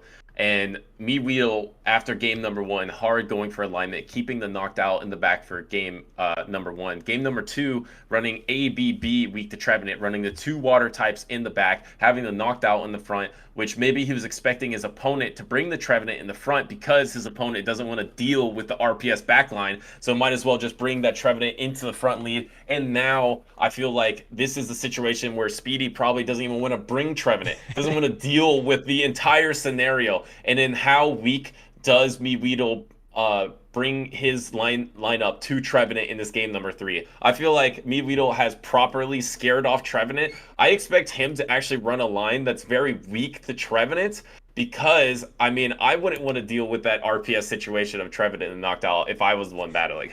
Yeah, I 100% agree. I feel like that Trevenant has been so scared off. Speediest Chief 2 games in a row, sort of just losing the game hard as soon as that Trevenant is into that Noctowl. So just going to avoid it entirely. I'm not sure if we see MEWeedle go for that like double water strat, really go all in on the you're not bringing Trevenant. I'm going to call your bluff here. But I think that you're right. It's going to be a very Trevenant weak team. I don't think that we necessarily see the Medicham come in because that Azumarill still not a great matchup for it. And with Alola Ninetales as well. I guess when Speediest Chief sort of loses that Trevenant, he's left with 5 picks, and 3 of them are pretty bad for Medicham, and 1's the neutral matchup. So I feel like MEWeedle sort of potentially with no flyer on Speediest Chief's side sort of comes in and just sort of threatens with maybe even a Trevenant double water strategy. Yeah, and it's hard because the fact that MEWeedle is running Azumarill Noctowl, it's hard to even bait out the Noctowl. Like, say you want to run ABB if you're Speedy and have the Trevenant in the back. Say you swap out the Sableye, MEWeedle could just bring in his Azumarill. He doesn't even have to bring in the Noctowl. And the same thing with Medicham. If you want to try to bait out Noctowl with Medicham, which is a very common strategy, you might just see an Azumarill instead of the Noctowl. So the fact that Azumarill and Noctowl is so strong for MEWeedle is a really tough team composition disadvantage for Speedy, in my opinion. So we'll see what trick he tries to pull out in this game number 3. As we mentioned, every single battle matters because you want to get that 1 point on the board. So maybe you get a sweep somewhere else and your points start adding up. So you don't want to get fully sweeped here. You want to try to at least get 1 point out of each matchup. Yeah, we're trying to stop the MEWeedle sweep. He's definitely got those, he's got his brooms all sorted out at his place. He's been sweeping DancingRob all season, but now it is time for Speediest Chief to sort of stop the sweeping in this game 3, where I swear, in the lead, we are not going to see Trevenant versus Noctowl, and we don't, and we do see that Speediest Chief in the backline not bringing in that Trevenant this game. Instead, we have Battle of the Fairies out in the lead, Azumarill versus the Shadow of the Ninetales, and it's going to be a little bit of a game of who wants to burn shields and whether Speediest Chief goes for the baits, and he is going straight for the weather ball. But no, MEWeedle, not like DancingRob. It is not the shield button for MEWeedle, taking that on the chin and sort of wasting a fair bit of energy from Speedy there. Yeah, it's hard because there's so much stat product in that little bunny. I don't know how they get it all in that little bunny, but it's somehow in there. And the fact that you can take a Shadow Dazzling Gleam, no problem. You're not always going to have to use that Protect Shield. So here comes another bait. Hey, 50-50, 1 for 2, not bad. You got one of the baited shields here. The problem is, if you look at Speedy's backline, look how weak he is to Azumarill. He has Medicham in the backline, which is fairly neutral if you have some Protect Shields. Same with Sableye if you have some Protect Shields. As you can see, there goes the Protect Shields. So you can't really pivot into anything here. So are you going to try to go for one more bait? This will get the knockout if it does land. We'll see how much MEWeedle values alignment. And he no Protect Shields. It doesn't even knock out. Oh my gosh. You're right. The stat product in this bunny is insane. And able to get the Ice Beam off onto the Shadow alone. Does this knock out, Steve? Don't tell me this resistant Ice Beam knocks out. No, it doesn't knock out. So Speedy does get alignment, but here comes the Spark Lantern and there is no Trevenant. So you would hope to get the alignment and you just give up the alignment because you don't have Trevenant anyway. So you're going to be able to face this this Lantern into the Sableye, but here there is the knockdown in the back still. Yeah, it does take a lot of damage from those Thunderbolts. Able to get up to 2 foul plays here. We're going to be doing a fair bit of damage to this Lantern, but MEWeedle still holding onto that shield, and I feel like may comfortably sort of just save it for a Noctowl in the back. Now, he doesn't know that there's no Trevenant in the back, but I feel like, he can definitely be a little bit He's expecting it. Yeah. No, I think MEWeedle is expecting it. I mean, obviously you would like to play Noctowl into Sableye more than Lantern, but I think MEWeedle, the fact that Speedy gave up alignment once he got it, he's expecting a Trevenant in the back. Maybe it was an ABB to try to bait out the Noctowl, and here comes the Noctowl. It's up a Protect Shield, and we're going to see if you go straight for Shadow Ball here. You could possibly go for Shadow Ball, fast attack down instead of the double Sky Attack, but I'm curious to see how MEWeedle plays it. Yeah, look, it's going to be, we get the first Ice Punch landing onto that Noctowl, and we actually get the catch! Oh no, the throw and the skip and dip. The combo move. The combo move. They come in with the Alolan Ninetales, throw the charge move, get that last shield, and now hope that we can sort of get this Ice Punch through to take out. Because, Medicham's at the move now. It only needs to get that CMP. And you had to go for the Shadow Ball here because you were not going to get the double Sky Attack. Because the Ice Punch is available, you would lose Charge Attack priority before you get to the next Sky Attack. So I love the Shadow Ball decision. This Medicham is just so low. He's going to be able to knock out this Noctowl, but there is Lantern with health remaining, and it's probably going to get a Spark down or get to that Surf, and MEWeedle just sweeping every World Champion around and takes the 3-0 against Speediest Chief. Yeah, massive 3-0 from MEWeedle. Absolutely dominant set. Just demolishing Speediest Chief's, you could just feel the feeling, the color drain out of his face in those first 2 games with Noctowl into those Trevenants. Absolutely nothing to do. Had a little bit more of a sort of realistic chance in that game 3, just leaving Trevenant off the board entirely, not wanting to bother with it at all, but still sort of getting taken out there with that Noctowl. Still doing a lot of work from MEWeedle with a little bit more assistance from the Lantern this time. But the before and after is sorry to interrupt you, but the before and after, you mentioned it's really stressful playing MEWeedle. It's like, when like US presidents go in office and they come out of office, and they're just like all gray. If we put a picture of Speedy next to that picture, you're just gonna have like all gray from facing MEWeedle and having that Noctowl alignment team with the Azumarill being so safe. That's such a tough team in my opinion to play against with Speedy's team composition. Oh yeah, I mean the team composition again, it was just such a rough spot for Speediest Chief to be in. I think it would be fine if MEWeedle did not have that Azumarill, but the fact that it was there as well, as you mentioned, the Azumarill Noctowl combo just made it so hard for Speediest Chief to really navigate around anything. And I do feel like it was just not Speedy's matchup. But you know, he's still going to take on another 2 world champions, so I think Speediest Chief has that chance to sort of still get the win in against either DancingRob or VroomVroomPow, who maybe have a more amenable team for Speediest Chief to come up against. But, you know, it does mean that MEWeedle putting a massive 3 points on the board, which puts him well in the lead here, with DancingRob now needing to play catch-up to get up to those points that MEWeedle is up to. But I don't know, there's still a lot of battles to go, Butters. There's still a lot of way to go. You know, I think MEWeedle has a lot of experience being weak to Lantern because he runs Mantine a lot. So actually deciding not to be that weak to the Lantern and running a core that you don't see as often. We've seen it a good amount, I think, specifically earlier in the North American Championship Series meta. But the Azumarill Noctowl core is very strong against a lot of the meta that's not including Lantern. Because if Lantern's on the opposing team, it's like impossible to bring that core because Lantern is just so dominant versus that core. But if you look at the other teams, DancingRob doesn't have a Lantern. So once again, Azumarill Noctowl is going to look really good against DancingRob's team. So the fact that there's only 2 Lanterns in the entire brawl, and one of the Lanterns is MEWeedle, the only other trainer is VroomVroomPow with that Lantern. Yeah, I mean, that's really true. MEWeedle sort of bringing in a really strong team here. And I mean, maybe he's just psyched the other world champs out. You know, maybe they're all like, oh, he's going to bring that Mantine. Yeah, how do you not bring a Lantern against a trainer that's definitely going to bring like a Mantine or something? I would have put 3 Lanterns on my team if I was one of these other brawlers. Or maybe a Shadow Ampharos even. Well, don't get too crazy, but yeah. Okay, I see that the expectations have been tempered now after a full season of not a whole lot of success. I get it. But we still have that Whalmer, maybe. Yeah, the big electric of Lantern, but yeah, barely even out there. So maybe VroomVroomPow can get a little bit of revenge for Speediest Chief here. Bring that VroomVroomPow in action against the big sweeper MEWeedle himself. But let's get us into the next battle here, which is going to be a matchup of the Silph Arena World Champions, Silph v Silph, with VroomVroomPow versus Speediest Chief.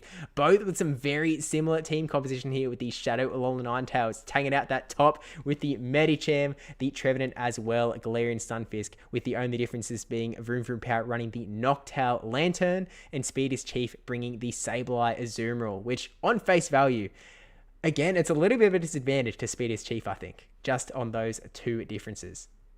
Yeah, it's hard to say because like you mentioned, the key difference is Lantern as the water type for VroomVroomPow, Azumarill as the water type for Speediest Chief. If you look at those key decisions, obviously the Lantern is stronger against the Azumarill. So if it's a mirror team and you're looking water versus water, advantage VroomVroomPow. And then you look at the matchup of Sableye in comparison to an anti-Medicham or Trevenant counter. That's what Sableye does well. Noctowl also does that well, and that's what VroomVroomPow. But Noctowl beats Sableye of Speediest Chief. So I think I have to agree with you. On paper, this team is a complete mirror, but only in 2 crucial spots there were different decisions for different roles. But in both spots, VroomVroomPow's Pokemon actually counter the opposing Pokemon. So it is a little bit tough on paper so far for Speedy. Yeah, I mean, look, coming off the heels of that last battle where Noctowl was such a dominating force against Speediest Chief, I think he is a little bit happy to not see an Azumarill on the other team, but still is going to have to make sure that he does not get in those spots where he has that Trevenant up against the Noctowl. Now, on VroomVroomPow's side, that Trevenant doesn't look too bad. It does have a great time up against, well, not a great time. It has an okay time against Azumarill. It has an okay time against, it's sort of a very okay, it's a neutral Pokemon, just because Speediest Chief doesn't have that Noctowl in the sort of same way that MEWeedle sort of had that neutral play. So I do expect that VroomVroomPow may bring that Trevenant through. Has to have a little bit of backup, potentially that Noctowl to deal with the Stabilize that might be running around. As much as Noctowl is a flying type and Azumarill is a sort of, I feel like traditionally it's known as an anti-flyer, Noctowl still has an okay time in that matchup for sure. Essentially, just because it's bulk v bulk, able to still do a lot of damage to each other, get multiple charge moves off before the end. I mean, look, at the end of the day, these are two very neutral teams outside of that Noctowl v Trevenant matchup. So as long as we avoid that one, we'll have a pretty neutral time, I think. Yeah, well, the problem is, I feel like if you run a team of like Double Ghost, Medicham, and then also a key factor is that the Azumarill is not running Ice Beam, so slightly worse against Noctowl as well. And then the Steel type being Galarian Stunfisk, not Registeel, where Noctowl is just looking so safe, right? Because it's going to be facing Double Ghost, Medicham, an Azumarill without Ice Beam. That's already 4 matchups you're fine with. Galarian Stunfisk, if you just play that out in the zeros, it's a soft loss. It's not the end of the world. So that's 5 matchups that are just fine for Noctowl. I feel like you just bring Noctowl every single game, and you have to worry about that Shadow, Alolan Ninetales. So then the mindset is, how do I counter that Shadow, Alolan Ninetales? And I've already forgotten, was Lantern running Water Gun or Spark for VroomVroomPow? Because if it's running Water Gun, it's going to be much stronger in this scenario. I could be getting confused, but I feel like we maybe didn't even see it.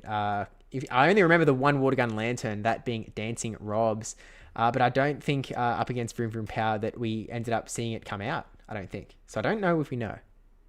So we'll have to see what the fast attack is for Lantern, because if it is Water Gun, it's going to be much stronger against that Galarian Stunfisk and Shadow Alolan Ninetales core. And it's really going to be the only answer to that core besides maybe a Medicham. But it is tough to bring Medicham against a Double Ghost Azumarill team. So I feel like you're kind of forced in the Lantern. And that maybe even forces Speedy in the Trevenant. Oh, no. And then Vroom is bringing Noctowl. Oh, no. So it's gonna be tough. It's gonna be tough. I mean, can Speedy avoid Noctowl matchups? He had trouble with that in that first series, but against VroomVroomPow, he's gonna need to either not bring his Trevenant because there's gonna be so much Noctowl, or finally get some proper alignment for that Trevenant away from the Noctowl. Look, fingers crossed, as much as I love my APAC man here with VroomVroomPow, I don't want to see Speedy have to go through that again with that Noctowl v Trevenant. So let's jump into it and take a look at what we've got here in the first battle. And okay, Noctowl is in play, but it is against Galarian Stunfisk, which again, as you said, it's a really interesting matchup where it's not going to be a hard win or a hard loss either way. But then, depending on the shields, it could be a soft win for Noctowl, it could be a soft win for Galarian Stunfisk. Also a matter of IVs, stats, how tanky that Noctowl is. So landing that first shield on the Galarian Stunfisk, let's see how this game plays out. Yeah, I happily have a Noctowl that can win the ones against Galarian Stunfisk. Maybe VroomVroomPow has it too, because he's already protect shielding a Rock Slide here. The key thing is, I think VroomVroom is happy in this scenario because he's 100% expecting Shadow Alolan Ninetales. So yes, this isn't the best matchup for Noctowl, but it's not Shadow Alolan Ninetales, so score. Let's play this one out. It looks like he wants to play out the ones. He's either going to win the ones, which is very unlikely that he runs that spread, or he's just going to soft lose the ones, which is just not terrible for him. Yeah, look, we get that shield out of Speediest Chief and now throwing that Rock Slide. We will just have to wait and see what the stats end up as. But on Speediest Chief's side, we have that Alolan Ninetales in the back and the Azumarill. And on paper, not knowing that this Azumarill does not have Ice Beam, it feels like an anti-Noctowl team built specifically to avoid those Noctowl v Trevenant matchups. But we have the surviving Noctowl. It has the IVs, Butters. It's able to win the ones. 15 attack, does it knock out? Oh! Goodness, he's running the Noctowl that wins the ones against Galarian Stunfisk. Oh my gosh. VroomVroomPow, I love it. And absolutely huge, because now VroomVroomPow has that Lantern onto the Azumarill, and in the back we see we have the Galarian Stunfisk and the Alolan Ninetales. This is looking really, really good for VroomVroomPow. I mean, and the player off coming through as well. This Lantern is looking pretty happy here. I mean, we have to see a swap out at some point from Speedy, right? I've literally never seen in any competitive action the Noctowl with that spread. So, Vroom, thank you, because I'm so happy to see that. And like you mentioned, unfortunate backline because we were talking about the Lantern's going to be crucial in this matchup, right? We can see now that it's Spark. So it is going to be worse against Galarian Stunfisk, but Galarian Stunfisk is already out of the battlefield for Speedy. So it's going to be so strong against this backline, can spark up extra energy, even throw the Surf, and it's going to be tough to powder snow down the Lantern if you are a Shadow Alolan Ninetales. Yeah, this Lantern. I mean, look, Galarian Stunfisk can pretty comfortably take out the matchup in the back anyway, but with the added help of this Lantern getting some charge move damage onto the Ninetales, it is looking pretty much a game, set, match for VroomVroomPow here. Getting that first Surf through Speediest Chief, just letting it come through. Here comes the second Surf, and Speediest Chief shielding up, not knowing how desperate he may be with that Galarian Stunfisk still hanging out in the back. Essentially, we only need that one Rock Slide to come through here, and alongside the Mud Shots, I think this is going to be a GG's for VroomVroomPow. And here it comes. Here's the Rock Slide, and that Shadow Alolan Ninetales is not going to love this super effective damage at all. You can see that slight stutter, and down it goes. VroomVroomPow taking out game 1. And suddenly, Vroom Vroom is now one of the favorites as well. We saw MEWeedle with the full sweep. Now we see Vroom with 3 points on the board as well. If he can get a couple more points in this matchup, he's going to be a really good spot.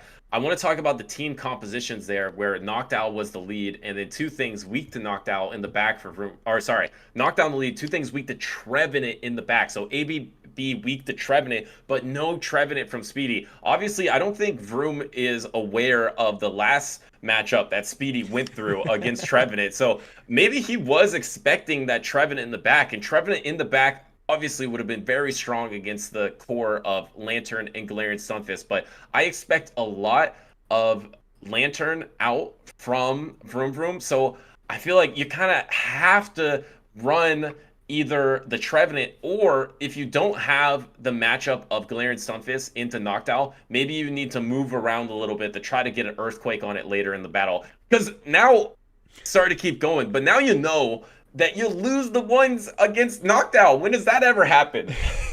Yeah, look, I will admit that I do have, I did run that Noctowl in the Play Pokemon OCRC as well, the anti-G-Fisk, just in case, but it didn't get that clean matchup like VroomVroomPow did, able to take it out there in that one shield scenario confidently as well, and really setting up that game for the really good alignment with the Lantern into Azumarill, the Galarian Stunfisk into the Alolan Ninetales. Still, even without alignment, not a terrible spot for VroomVroomPow to be in, with that Lantern having neutral play up against Alolan Ninetales as well. Quite a decent spot as long as you don't get hit by that Dazzling Gleam. But, you know, that really does put Speediest Chief on a slight back foot there, going, okay, my Galarian Stunfisk isn't even a counter either to this Noctowl in all shield scenarios. My Azumarill doesn't have Ice Beam. Trevenant's scary. Azumarill's a little bit scary as well. He's really going to be relying on getting that Alolan Ninetales onto the Noctowl to make sure that he can counter it. So I think it is really going to be a little bit of a game of alignment here. Maybe Speediest Chief goes for that sort of use Trevenant as,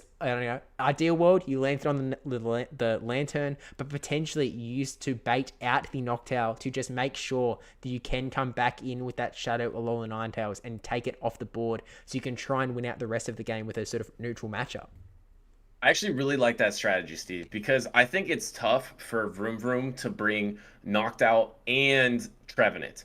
Because Shadow Alolan Ninetales is so strong for Speedy, I don't think you're going to put both of those Pokemon in your team composition. So if Speedy does lead the Shadow Alolan Ninetales and swaps out the Medicham, there's a really good chance that it's going to be met by Noctowl. And even if it's not met by Noctowl, that Medicham is just going to be neutrally pretty strong against everything besides Trevenant, which I don't think is coming to the matchup. So you can either bait out Noctowl or possibly get alignment with Medicham. And then if you put Trevenant in the back, you're either going to have alignment or have baited out the Noctowl. So I really actually like that line of Shadow Alolan Ninetales and then Medicham Safe Swap, Trevenant in the back for Speedy. Okay, well, we'll send this advice through the time travel machine to Speediest Chief. Let's see if he receives it going into game 2. And we see the Noctowl into the Alolan Ninetales. Really great lead for Speediest Chief, but no Trevenant in the back. We have a different ghost type in Sableye, but we see the pivot into the Galarian Stunfisk into Alolan Ninetales. Still a really dominant spot for Speediest Chief here with a straight Weather Ball.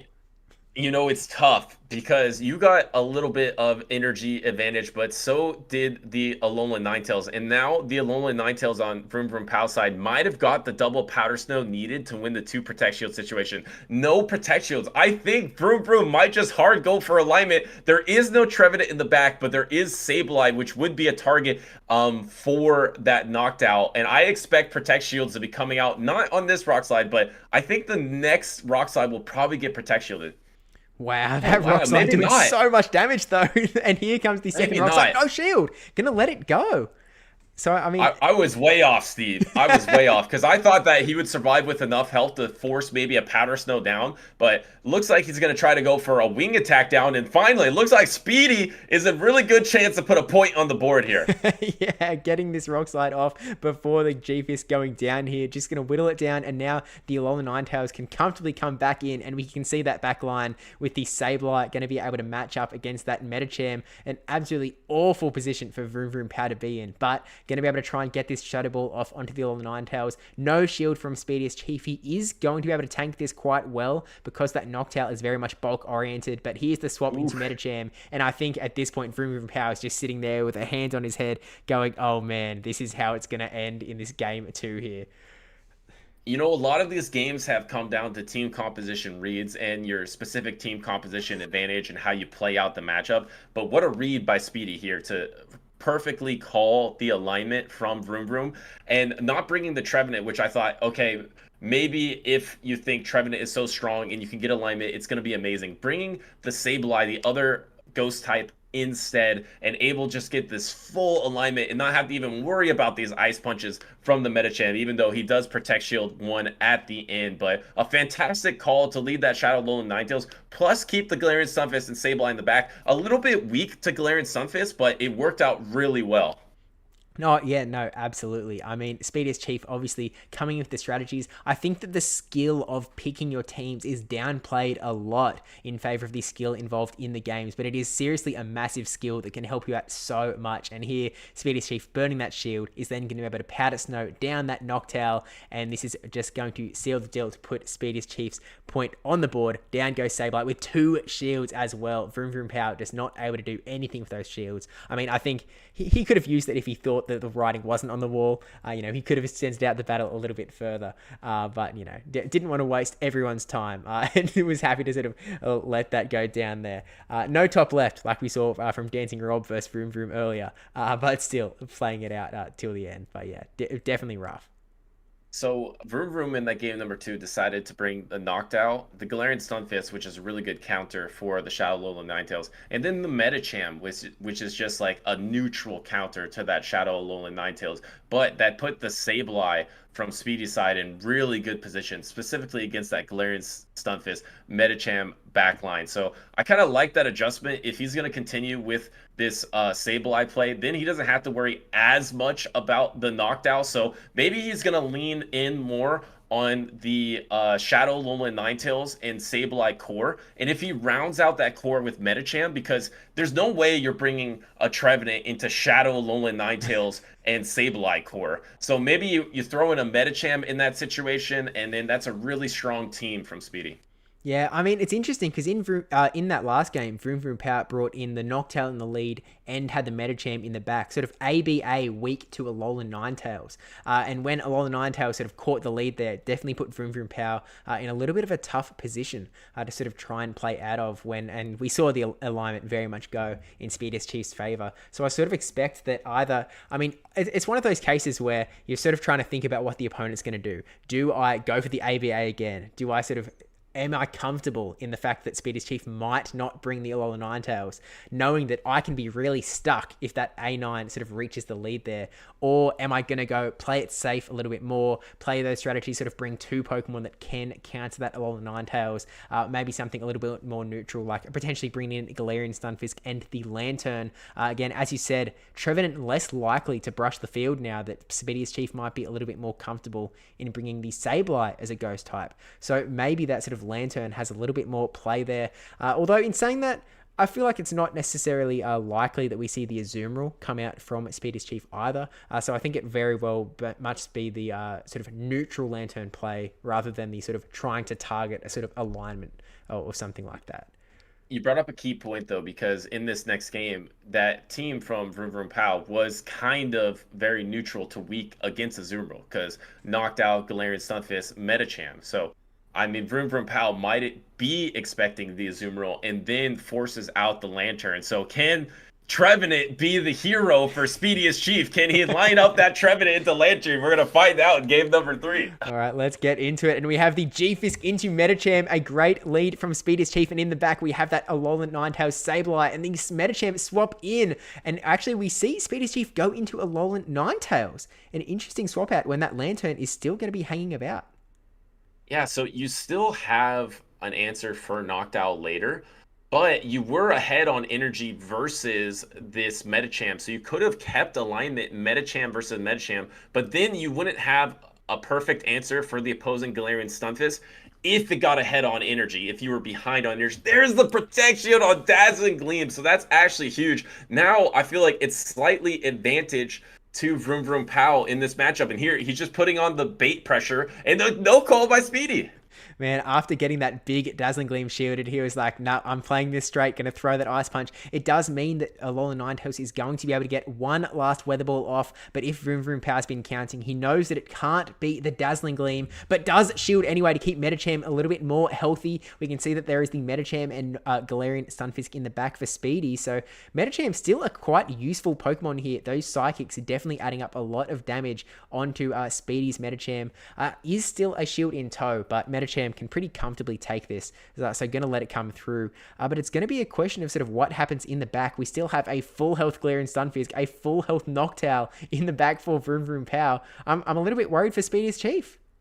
I'm not, because he's up a Protect Shield. If he can land that Earthquake onto the opposing Galarian Stunfisk is looking so strong. There's no pivot yet. Maybe he's going to try to Ice Punch and then pivot, try to catch a Sky Attack. The Sky Attack was not thrown by VroomVroomPow, but you know you need to get that energy advantage on the Galarian Stunfisk. So I expect a pivot maybe soon. And there it is. The Noctowl is maybe in range of Rock Slide as well. So that was a smart play by Speediest to put the Ice Punch pressure and put this Noctowl inside Rock Slide range, and now you're up energy against an opposing Galarian Stunfisk. Yeah, you're absolutely right. Up energy, up shield as well. This is actually a really, really tough spot for VroomVroomPow. I mean, you can go straight for that Earthquake, know that it's going to land on VroomVroomPow's Galarian Stunfisk.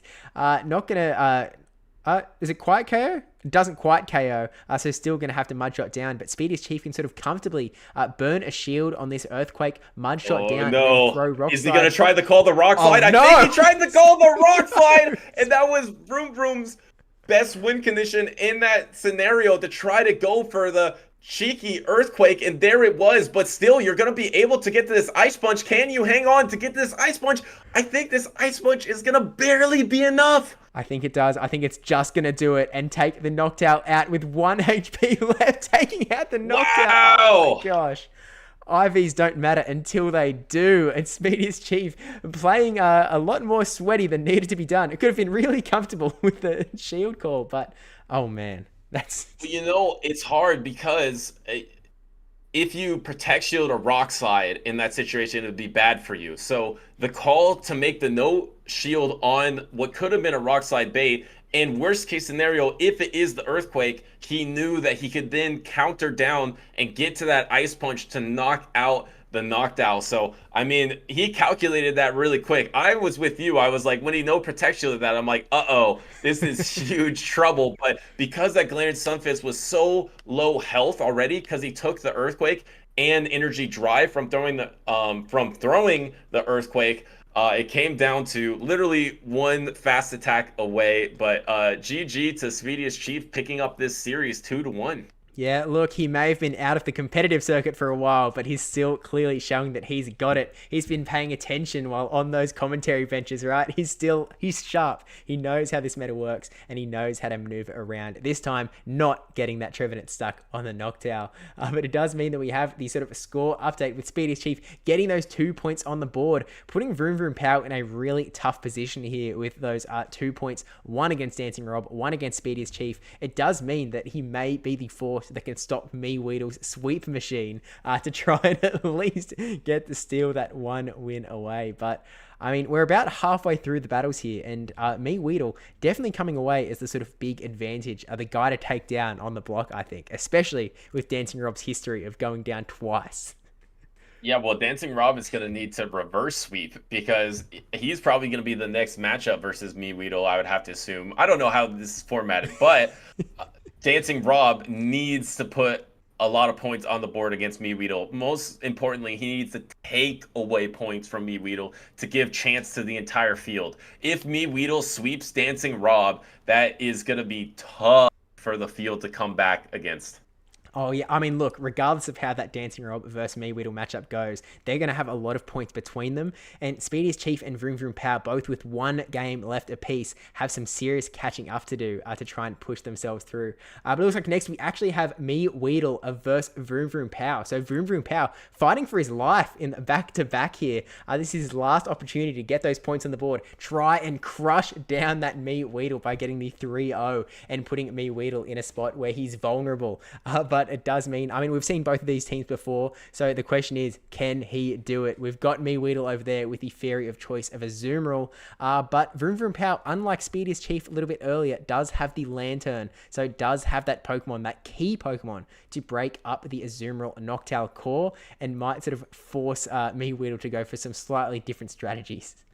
Yeah, the only trainer to bring the Lantern besides MEWeedle, so he has the best positioning against that Noctowl Azumarill core, and we do know that it is the Spark Lantern, so Galarian Stunfisk could be a good counter to that Lantern, and looks pretty safe overall. I mean, you don't really want to face against Medicham and Trevenant, but the good news is there's no Shadow Alolan Ninetales on the side of MEWeedle, so I feel like now you can kind of bring something to the extent of Lantern and Trevenant, put those together. You know, that's one of the strongest cores in the championship series. So how do you deal with that core if you are MEWeedle? There's no clear answer. Your best answer is just your own Trevenant. So there might be a lot of Trevenant Lantern Noctowls. I'm just bracing you right now, Steve. There's going to be that triangle of misalignment, avoid at all cost alignment that you want to stay away from, might be happening in these next 3 games. Look, I'm afraid that you might be correct. They've really both brought just that. I mean, there's a reason that this is sort of the meta at the moment. They've sort of both centralized. They've both brought literally 5 of the same picks, all up until just that fairy difference at the top there. And I think that you're right. We are going to see a lot of that triangle happening here. So maybe we should just sort of brace ourselves and get into it and see who can land that Noctowl on the Trevenant. I mean, MEWeedle already shown that he has the ability to do it, just dominating against Speediest Chief. So let's see if VroomVroomPow, the other Silph Arena World Champion, can sort of push back against MEWeedle's dominance there. Okay. We got the knockdown to Trevenant, the complete opposite direction though, and now we actually have an interesting spot here where we have the Trevenant up against the Azumarill. Still a water type, but as you mentioned earlier on, a water type that has that play back against Trevenant with the Ice Beam, so it is not as clear cut for VroomVroomPow here. Yeah, and there's not an obvious answer to this Azumarill, so you might have to either take this super effective Ice Beam, which looks like VroomVroom is going to take it, but this is looking good for VroomVroom and the field. I mean, it looks like MEWeedle hard lost this RPS, but I mean, just look at how much damage one Ice Beam does into the Trevenant, and I feel like that's what makes Azumarill such a more exciting pick than Lantern, because of its ability to battle back. And you did give up the Protect Shield. You're going to get Protect Shield right back. Are you just going to bubble down? Can Azumarill it's just gonna bubble down Trevenant. I think MEWeedle is gonna double Protect Shield and bubble down Trevenant. Yeah, we've seen this strategy before earlier on. MEWeedle happy to burn both of his shields here to win the alignment, and he is. He's going to break out of the RPS, keep his Trevenant away from that knockdown, bubble down the Trevenant. This is the second time we've seen a water type try and take down a grass type, but no, we see the last minute swap out from VroomVroomPow, keeping that alive on 1 health, but now it is actually MEWeedle in the driver's seat, getting the Lantern onto the knockdown, running the RPS in his own favor and keeping Trevenant as far away from this knockdown as possible. I think he's done the undoable and fought his way out of it, Butters.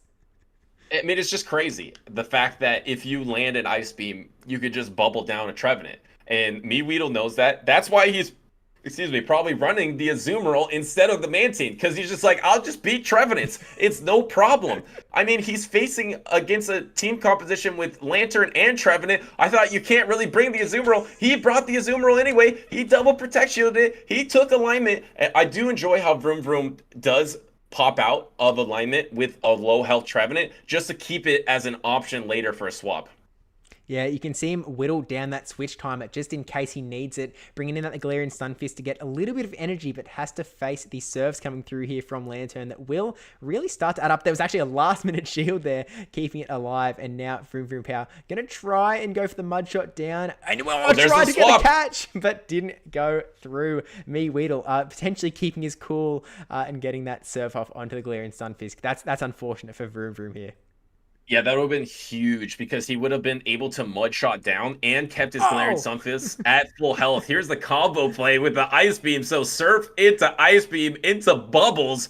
I mean, this Galarian Sunfisk is just going through it right now, and it can't even get the mud shot down, has to throw the rock slide, and now it's just pretty much in range of Seed Bomb from MEWeedle's Trevenant. So from coming from a Trevenant into knockdown lead to dominating the game, the Hero Bunny does it once again. Yeah, I mean, that's right. MEWeedle really riding on the back of that Azumarill to fight his way through the RPS. You know, brought 2 out of 3 of the big 3 with Trevenant and Noctowl, but replacing that Lantern with the Azumarill has clearly done it here because that Lantern would not in any universe have been able to fight out of that Trevenant.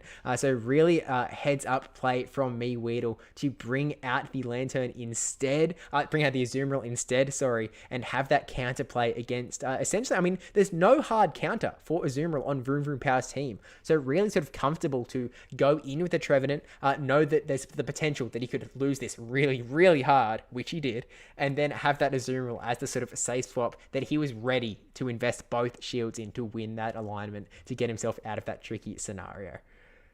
I want to talk about a quick tangent that I feel like is important in this series, in this World Champion Brawl in general, because I haven't had the privilege to watch MEWeedle battle a ton. The time that I did get to watch him battle was at the World Championships facing against Alan, and he was running the Araquanid, and his alignment didn't matter because he was so strong with the Araquanid. He wasn't really worried about alignment because he had this huge team composition advantage.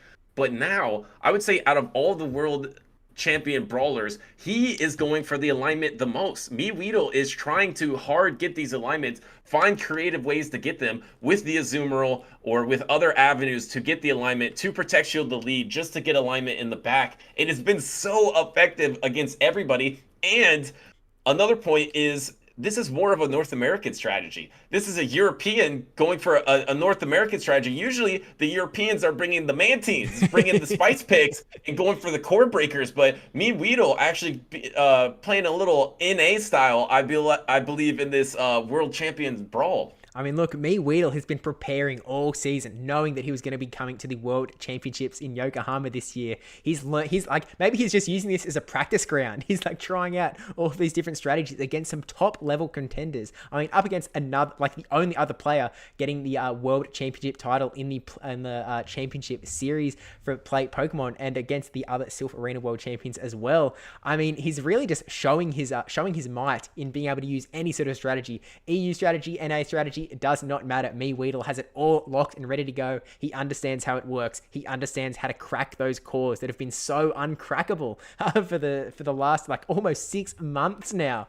This same meta has been going on, without Boomburst having broken open the meta either. Azumarill really sort of working in his favor as that one sort of core pick that can help to wiggle his way out of a really sticky situation. Yeah, if only Boomburst stats was do a certain amount of damage, automatically knock out Azumarill, then maybe it would have had some good play in the meta. But yeah, that's tough because, I mean, you're one of the few trainers that actually has the Lantern, but you didn't bring it in that game number 1. So now do you have to bring the Lantern and the Trevenant together? You know that MEWeedle's probably going to bring a Trevenant, probably going to try to go for alignment. But the scariest thing is if MEWeedle decides to not go for alignment out of nowhere and gets a Protect Shield advantage with Trevenant against a Trevenant Lantern backline, his Trevenant will be so strong. So, I mean, my mind is racing for what to do for this game number 2 because it's not clear. Yeah, look, I mean, if we can trust anyone, it's these 2 world champions to sort of figure out what they're going to do. So let's see VroomVroomPow try and get his way out of, well, what looked like a guaranteed win, right? Like it looked so good for him.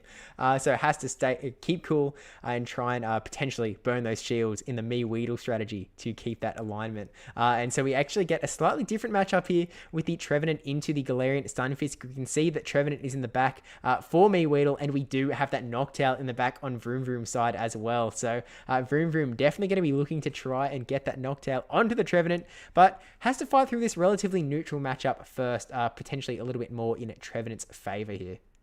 Well, did bring that Trevenant Lantern core that we thought might be brought out to face the Azumarill, and this is the perfect situation for VroomVroom. Once again, protect shielding the lead from MEWeedle, properly protect shielding that Shadow Ball. I don't think that can flip this matchup, though. Gonna be going for the rock slide here. I expect the first protect shield of the game from VroomVroom, and there it is.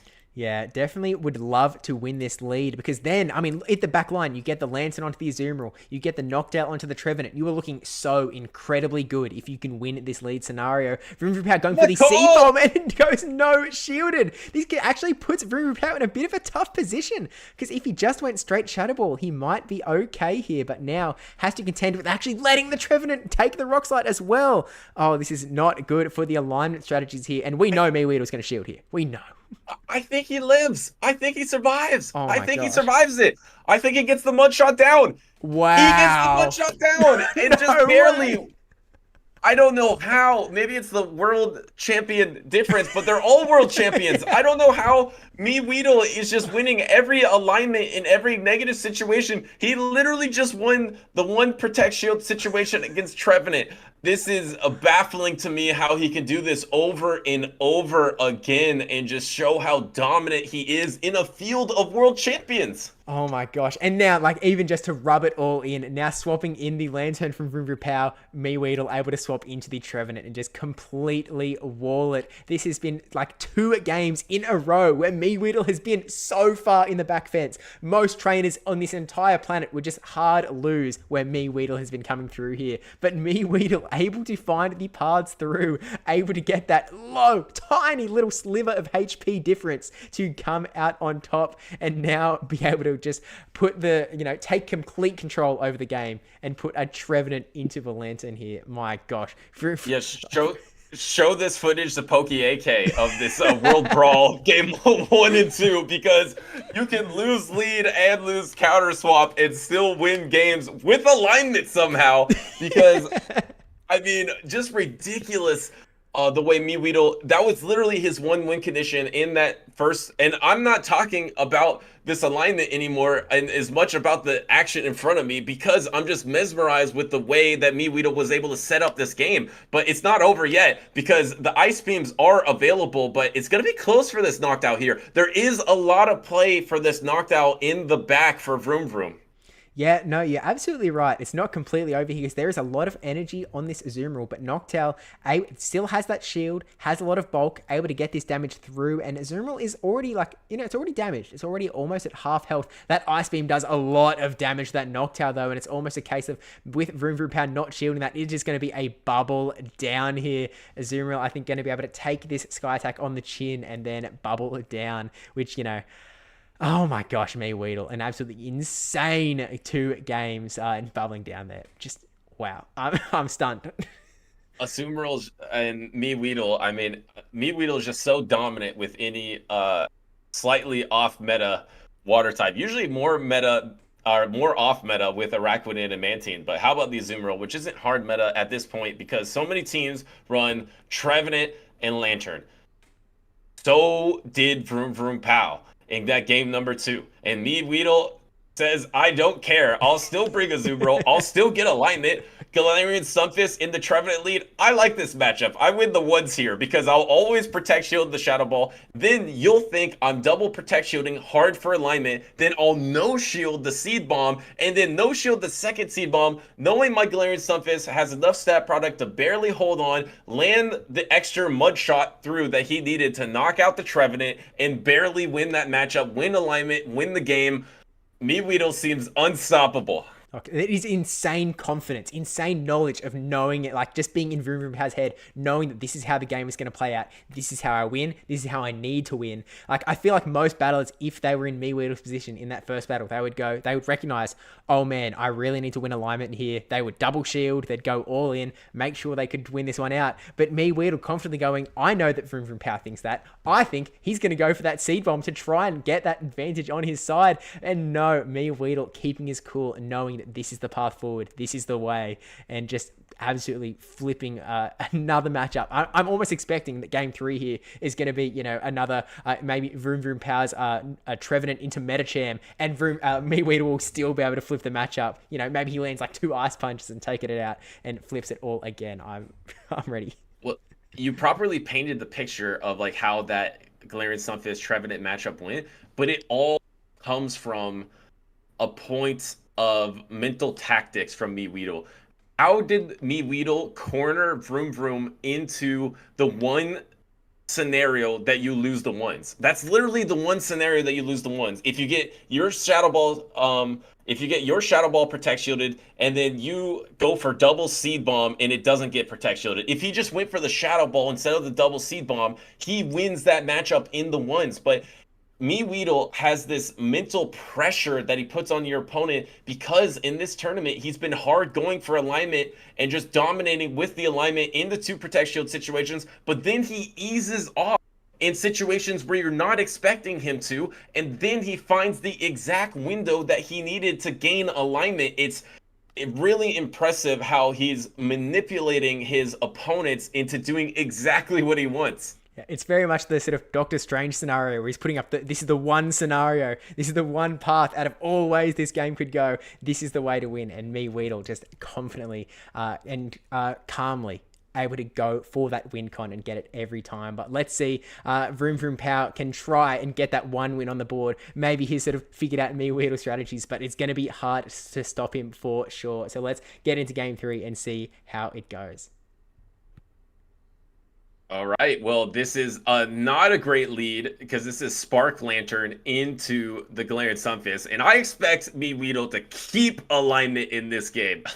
Well, no, MEWeedle keep alignment. That doesn't sound like him. But throwing the Surf, doing that, trying to get that damage onto Galarian Sunfist from the start. MEWeedle taking the first one, can comfortably take that again, knowing that it is that Spark Lantern, not as threatened by the fast moves. It can sort of really comfortably take that first one, going straight for the Earthquake, and we do see the shield from VroomVroomPow, so still staying calm and collected and getting able to get another Surf off here for sure.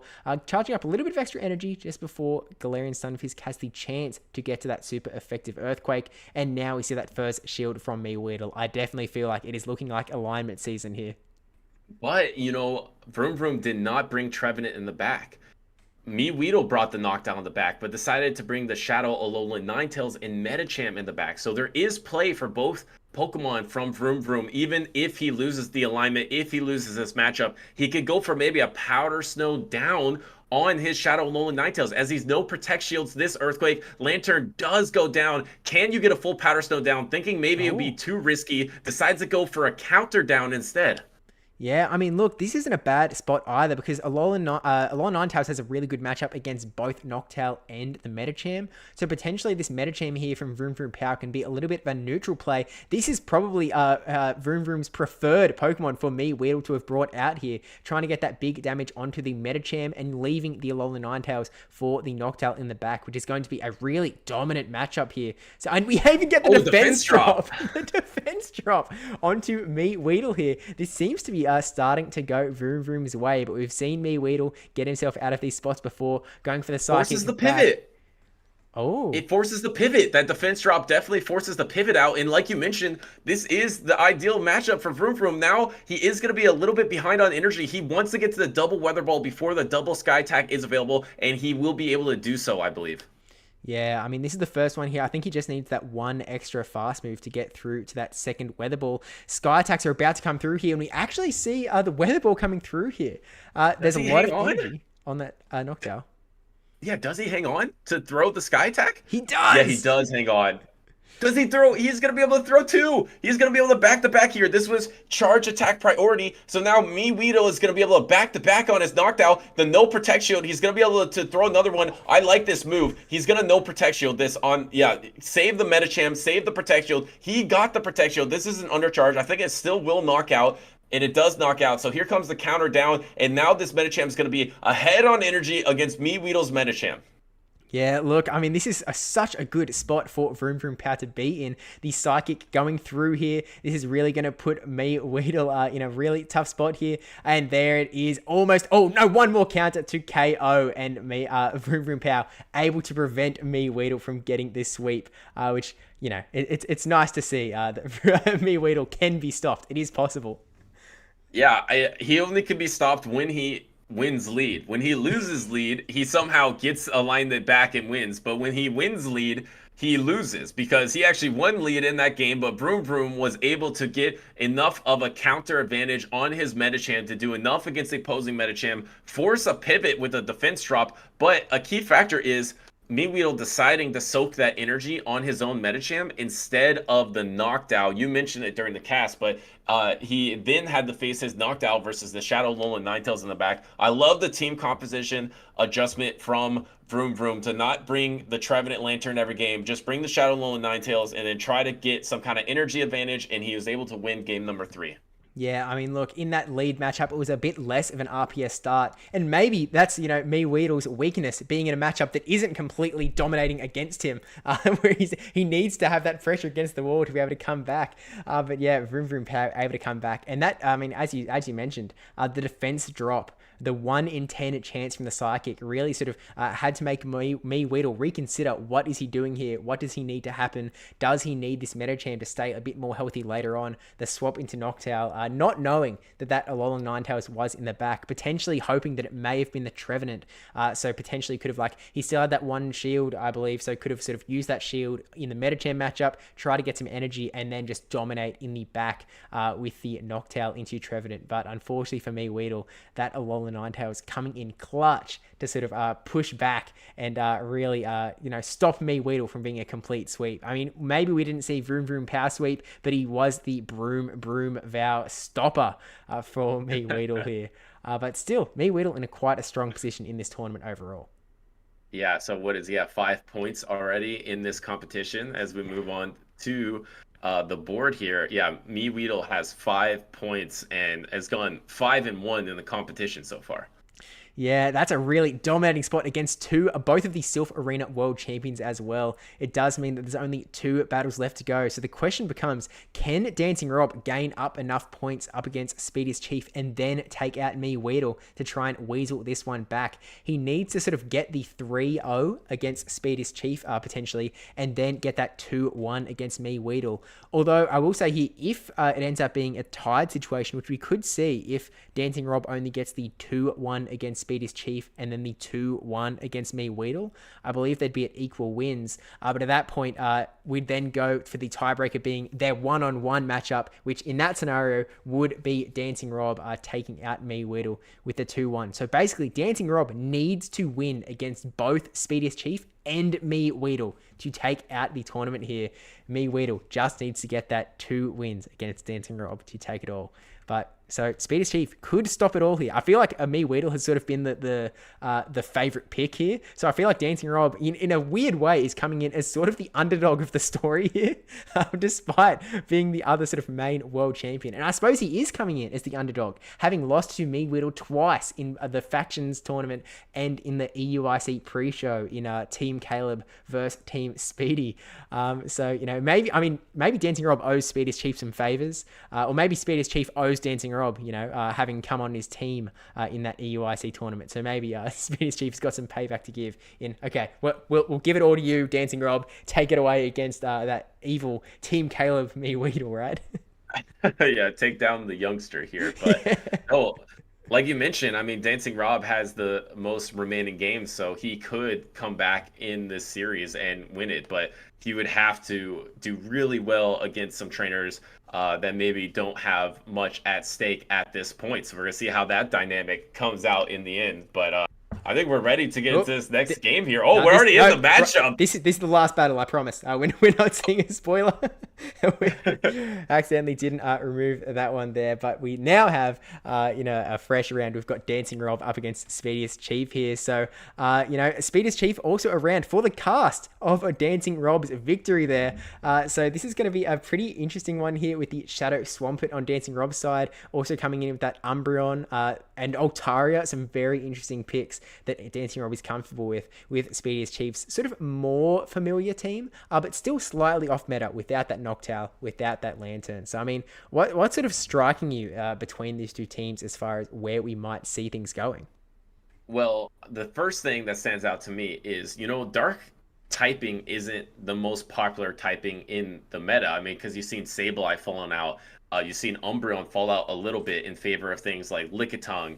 So the fact that DancingRob has a Umbreon and an Altaria, and the Altaria instead of the Noctowl, and he's facing a double fairy team, that kind of just puts two Pokemon off the board. I mean, it becomes very risky to bring Umbreon or Altaria into a double fairy team. And it's not like you have amazing answers down the line for Azumarill. The only thing you have for Azumarill is Lantern. I mean, you have the Shadow Swampert that can be neutral. You have the Medicham that can be neutral in some scenarios. Same with the Galarian Stunfisk, but I expect a lot of Azumarill from Speediest. That means there's probably going to be a lot of Lantern, and I believe Lantern is actually running Water Gun for DancingRob. Yeah, that's exactly right. So not as nice of a matchup as the other Lantern in this tournament coming from MEWeedle and VroomVroomPow as well, actually, where they're running Spark there. So it does mean that DancingRob has to play around it a little bit more. It might be a very difficult Pokemon to stop. Now, again, at this point, Speediest Chief doesn't know that moveset on the Lantern, so we'll be expecting the Spark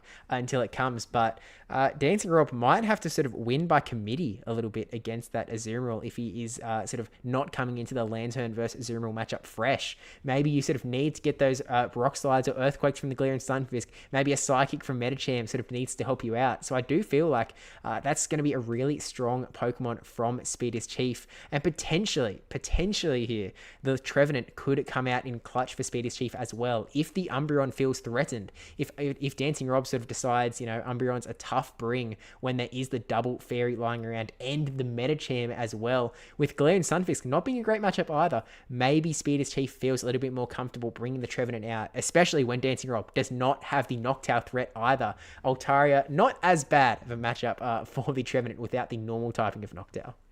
Right, that's exactly what I was thinking. I mean, you could kind of run a Trevenant double fairy. I mean, if you're able to bait out the Lantern with your Shadow Alolan Ninetales, then your Azumarill just has so much play in the back. Your Trevenant is strong against everything but Umbreon. Can you bring Umbreon into a double fairy team? I feel like if you show game number 1 double fairy Trevenant, that kind of makes the Umbreon a little bit nervous to come out later. Then maybe you can drop a fairy, maybe bring something like a Medicham that also looks very neutral because there's no ghost types on the opposing team for DancingRob. I think Medicham's looking quite strong for Speediest Chief too. So some kind of combination of double fairy or one fairy Medicham is gonna scare off the Umbreon a little bit, maybe puts a little bit more play for that Trevenant. But finally, I think actually Speediest Chief has more optionality in this series. So unlike those other ones where he's kind of backed into a corner of Trevenant, now I feel like he has the option to bring Trevenant, but since he has some other neutral picks, he doesn't need to bring it. So a lot of choices going into this series. Oh, absolutely. I think this is probably Speediest Chief's best matchup, which again, I mean, it's against all of them, right? They're all world champions, so there's no easy opponents. But DancingRob is definitely a fierce competitor here that Speediest Chief has to be a little bit scared of going into. But I mean, we'll see how he does play it out if DancingRob can sort of throw a MEWeedle and weasel himself out of a very difficult situation. But let's get into game one with the Lantern from DancingRob into Speediest Chief's meta champ. And you can see that we have the Trevenant and Azu in the back. So not running the double fairy, but we see the Galarian Stunfisk and the Umbreon in the back for DancingRob. So this could be interesting, Butters. And this makes a lot of sense. I thought maybe he would bring a fairy, a Metacham in the Trevenant, and that's what Speedy brought into this game. And lets a Psychic go. So we saw, and the defense drop once again. I can't read that language, but I'm pretty positive that was a defense drop from the world champion in the Masters division. Now it looks like the alignment is very much going to go in Speediest's favor. He can just throw the Ice Punch here. He can actually survive this Surf and go for a counter down, I believe.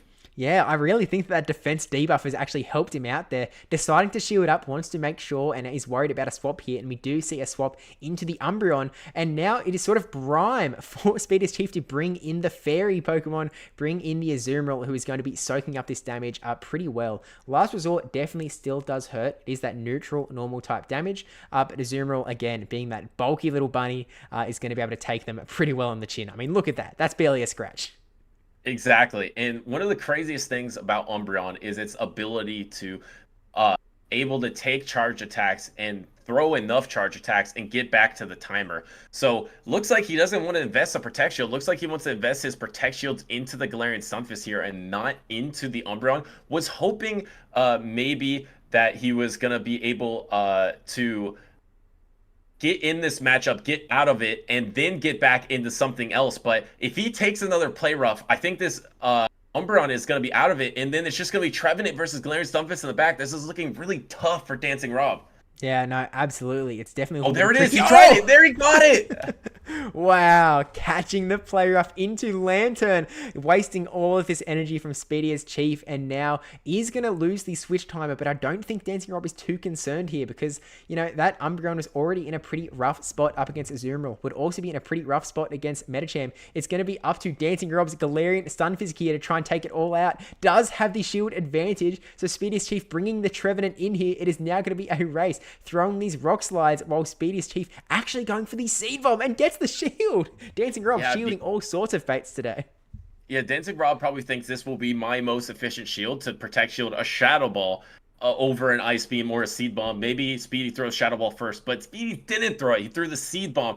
A key factor here is the timers are very misaligned. If you can get to this Rock Slide, you can now pivot to Umbreon. You can now come to Umbreon and force a Protect Shield, force energy out of this Trevenant because of the way that DancingRob danced around. He's out of here. He's probably going to swap. He actually did a swap. Now he swaps, tries to catch a Shadow Ball, catches the Seed Bomb instead. I think that Umbreon can endure the Seed Bomb, though. Yeah, I think it might be able to survive. I mean, those snarls are really going to add up. That is really low for Umbreon. The Shadow Claws are resisted, but no, able to take out the Umbreon and now going to be able to get another Seed Bomb onto this Galarian Stunfisk just to weaken it down that little bit more. But Speediest Chief still in the back. I mean, this thing's going to go down in one Mud Shot. Or not even. Going to see a swap out into the Metacham and going to throw this Ice Punch basically straight away. Getting that last shield from DancingRob, but the writing is sort of on the wall here. There is a lot of health. There is a lot of energy. There's a lot of damage still on Speediest Chief's side and going for this Psychic to take out the G-Fisk here. This is GG's for Speedy.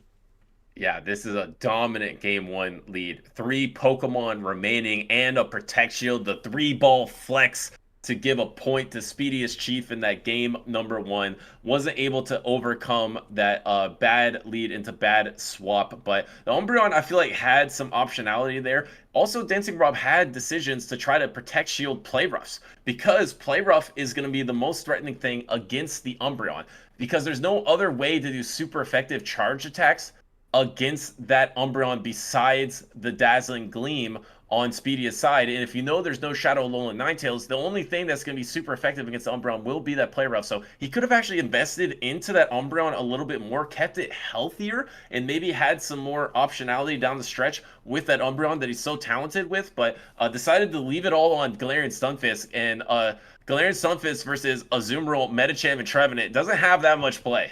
Yeah, look, Galarian Stunfisk, I feel like potentially in metas past, maybe sort of pre-wing attack buff, not Galarian Stunfisk was really a Pokemon that you could sort of rely on to fight through these neutral matchups against Medicham teams, against back then it was Walrein teams, and Trevenants as well. You could sort of do a lot of work there. And I think it's worth noting that DancingRob, despite being an incredibly talented battler, someone who's stayed up to date in all of the scenes, we've seen him actually TOing some tournaments as well.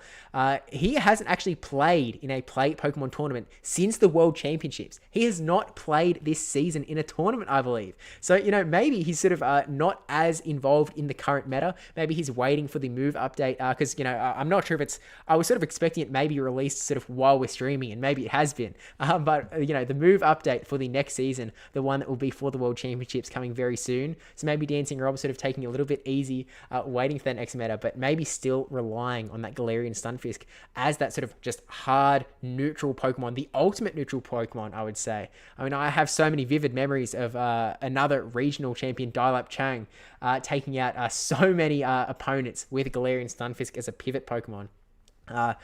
And so, you know, it tried to use it here, but unfortunately, as you said, that team from Speedy's side just sort of overwhelmed it a little bit, and it couldn't do everything. You know, a key factor is, I believe, DancingRob is an automatic invite to the World Championships this season. So, I mean, that's why probably he hasn't been going for it that hard, is because he knows he's going to be there no matter what. And like you mentioned, if there is a move update, it will be happening pretty soon because the new season is coming out next Wednesday. So, and, you know, maybe we have a couple days before the announcement, but you never know. But if it does significantly change, yes, maybe you want to only learn that meta so you don't have to be confused with the past meta, but you're also going to be facing a lot of these trainers that have been through it all. I mean, I know in North America specifically, some of these trainers like Hot Pocket, It's Axon, even Inhoff has been to Arrow. Like, all these trainers have qualified. Dunebug have like played in like 4 or 5 regionals, and you know, you were talking about earlier, maybe the Silph trainers had an advantage, or sorry, the championship series trainers had an advantage because it's open Great League. But this is an online tournament, right? So the Silph trainers are more used to playing these battles online, and some of these World Championship players need to get used to playing it in person because that's a whole different feel as well. No, that's an absolutely really good point. I mean, it's sort of all of these different environments through the Pokemon Go PvP scene that these guys have had to sort of battle through. I think someone like DancingRob, who's had significant Silph Arena history prior to sort of play Pokemon starting up, definitely sort of has that experience on all fronts. I believe that MEWeedle not experienced in the Silph Arena scene prior to sort of competing at that first EUIC tournament in 2022, winning the seniors division at the time. And so I do think there's a lot of different skills, a lot of different mindsets. I mean, I've been talking to some trainers who performed really well at OCIC, for example, and it's a completely different mindset shift to what we're sort of used to in the sort of, you know, in our sort of more local, more closed in tournaments. And so it is really like the environment matters. And so I think that Speediest Chief, being that Silph Arena World Champion, has experienced all sorts of tournaments, was able to sort of get that win out there and take over DancingRob. But, you know, again, coming back to the World Champion Brawl, DancingRob needs this. He needs to win this matchup against Speediest Chief to have a chance. So he needs to win both of the next 2 battles to have a chance at taking down MEWeedle. So he's going to be fighting pretty hard going into game 2. Yeah, and will Speediest be on MEWeedle's side or DancingRob's side? Because he's going to be able to try to decide the fate of these champions here. But I mean, Speediest has this positive team composition, played really well in that game number 1. So let's see what game number 2 has in store. Can Speediest run the table here? And this is more of a neutral lead. It's not terrible. Instant swap in the Medicham, decides that he would rather play out the Medicham versus Altaria matchup than the Trevenant.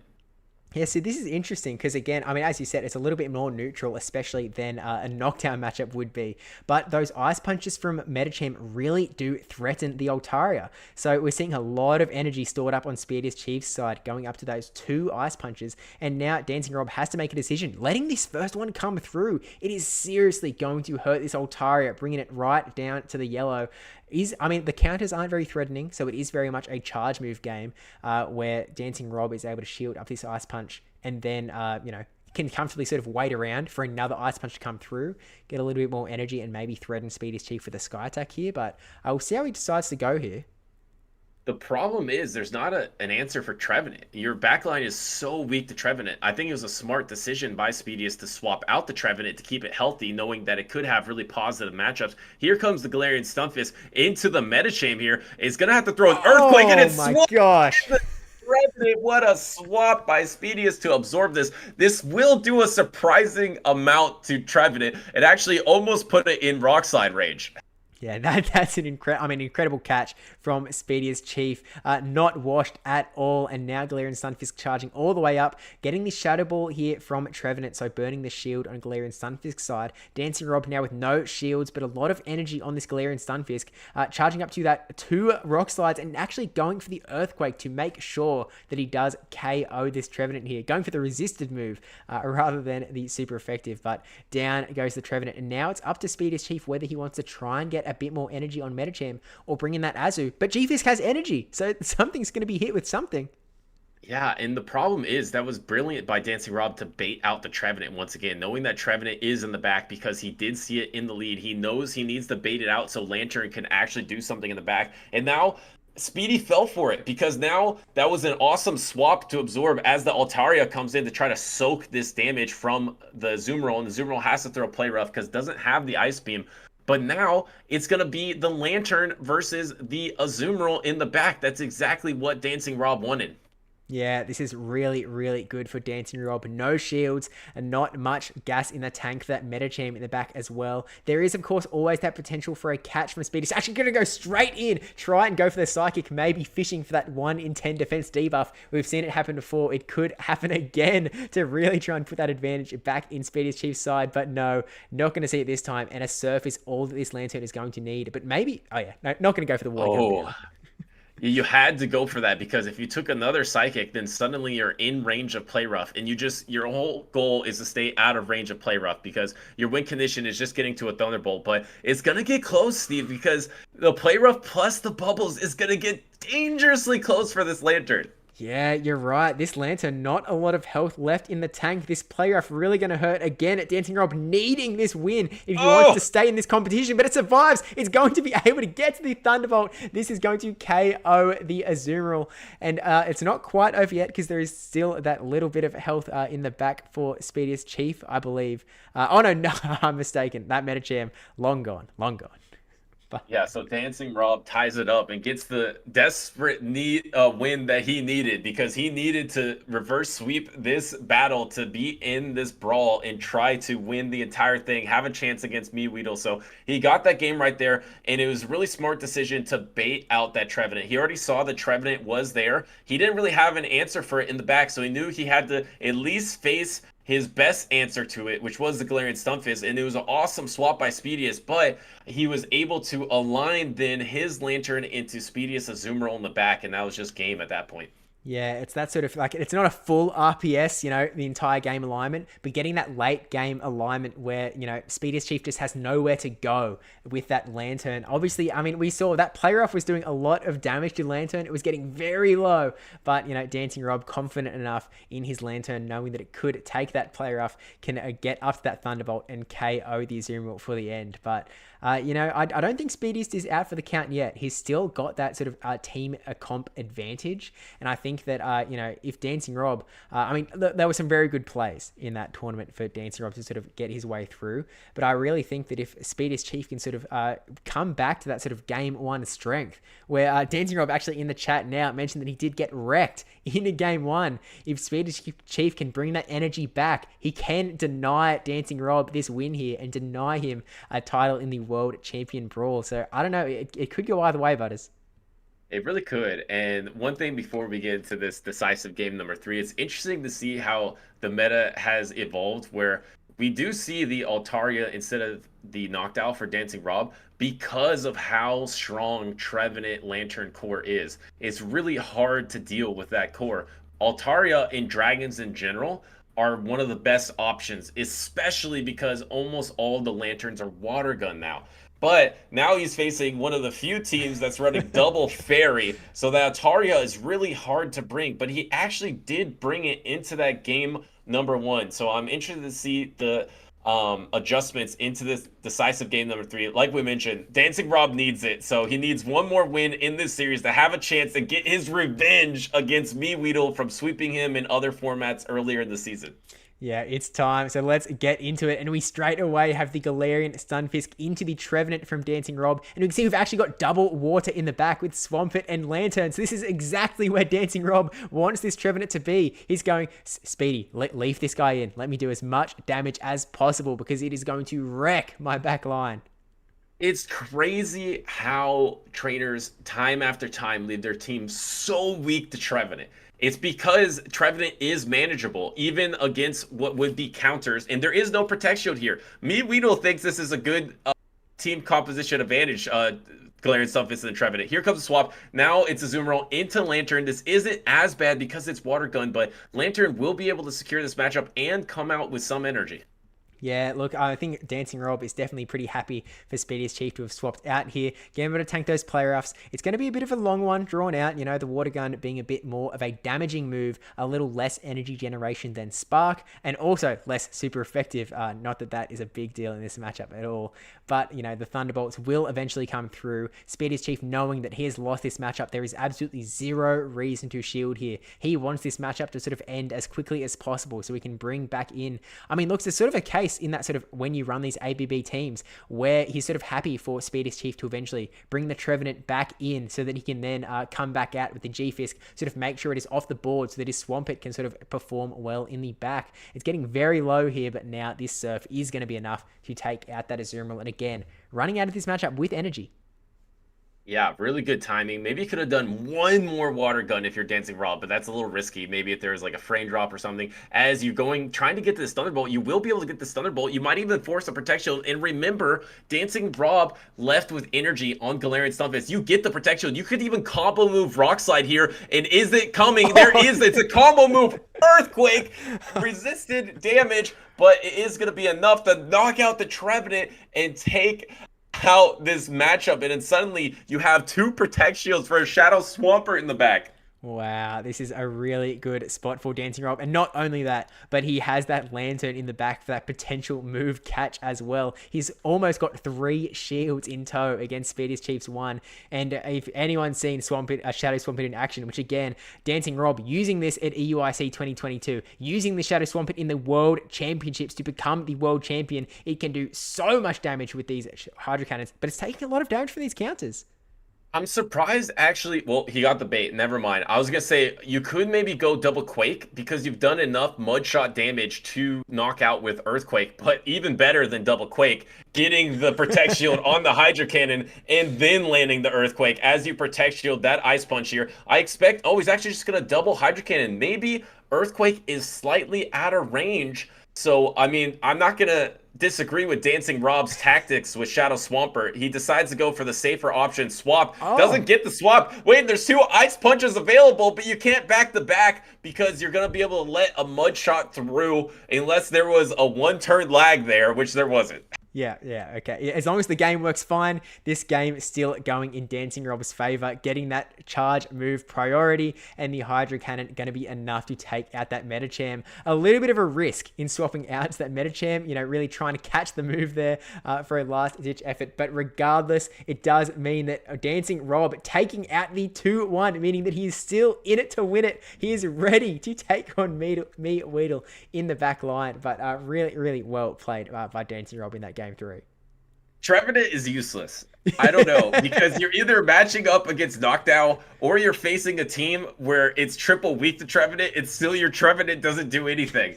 I swear, sometimes Trevenant just gets the toughest rap out of all Pokemon because I would never run Trevenant because either you're just getting hard alignment onto a knocked out, or you're supposed to be so strong in that scenario, but the things that you're good against, Galarian Stunfisk, Azumarill, Medicham, all these Pokemon have ways to battle back, and it just doesn't even matter. You just get overwhelmed and you lose.